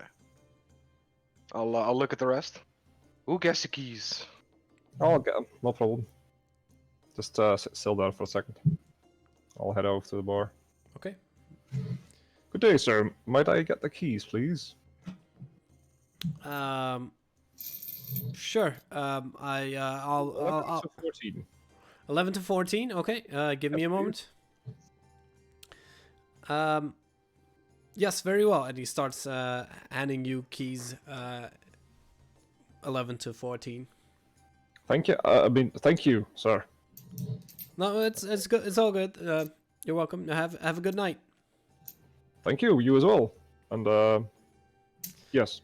And I'll head off. He's just busy. He's no longer paying attention even. Yeah. Here we go, guys. Got the keys. Thank you. Oh, great. 12 for myself. All right. And all of you turn in for the night. Yes. Okay, Bryn. Should I just go into the room? Bryn, you make your way up to towards your room. You take number 11. Close the door behind you.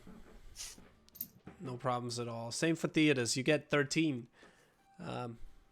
Nothing happens. Number.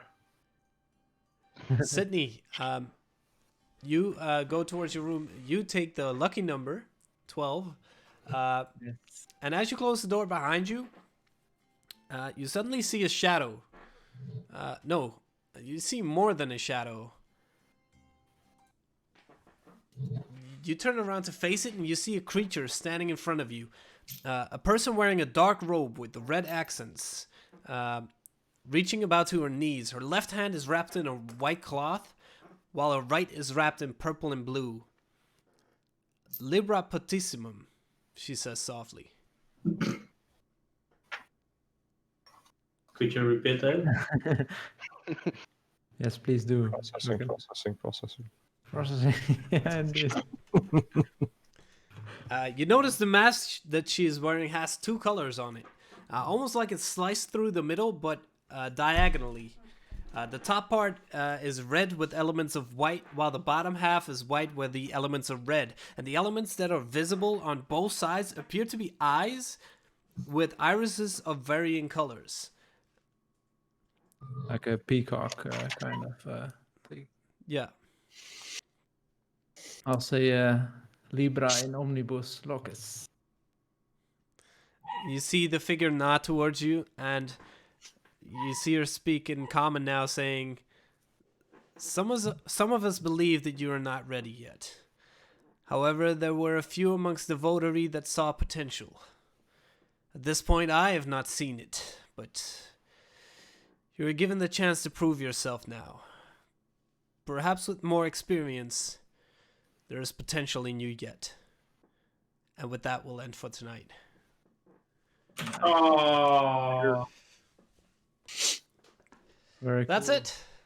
That's the Nice. session for tonight. So That's I it. would thank all our followers for hanging out in the chat today. And we'll see you guys. We'll upload this on YouTube ASAP. And then we'll be back soon. So keep watching on Twitch. And we'll see you around. Bye-bye. Bye bye.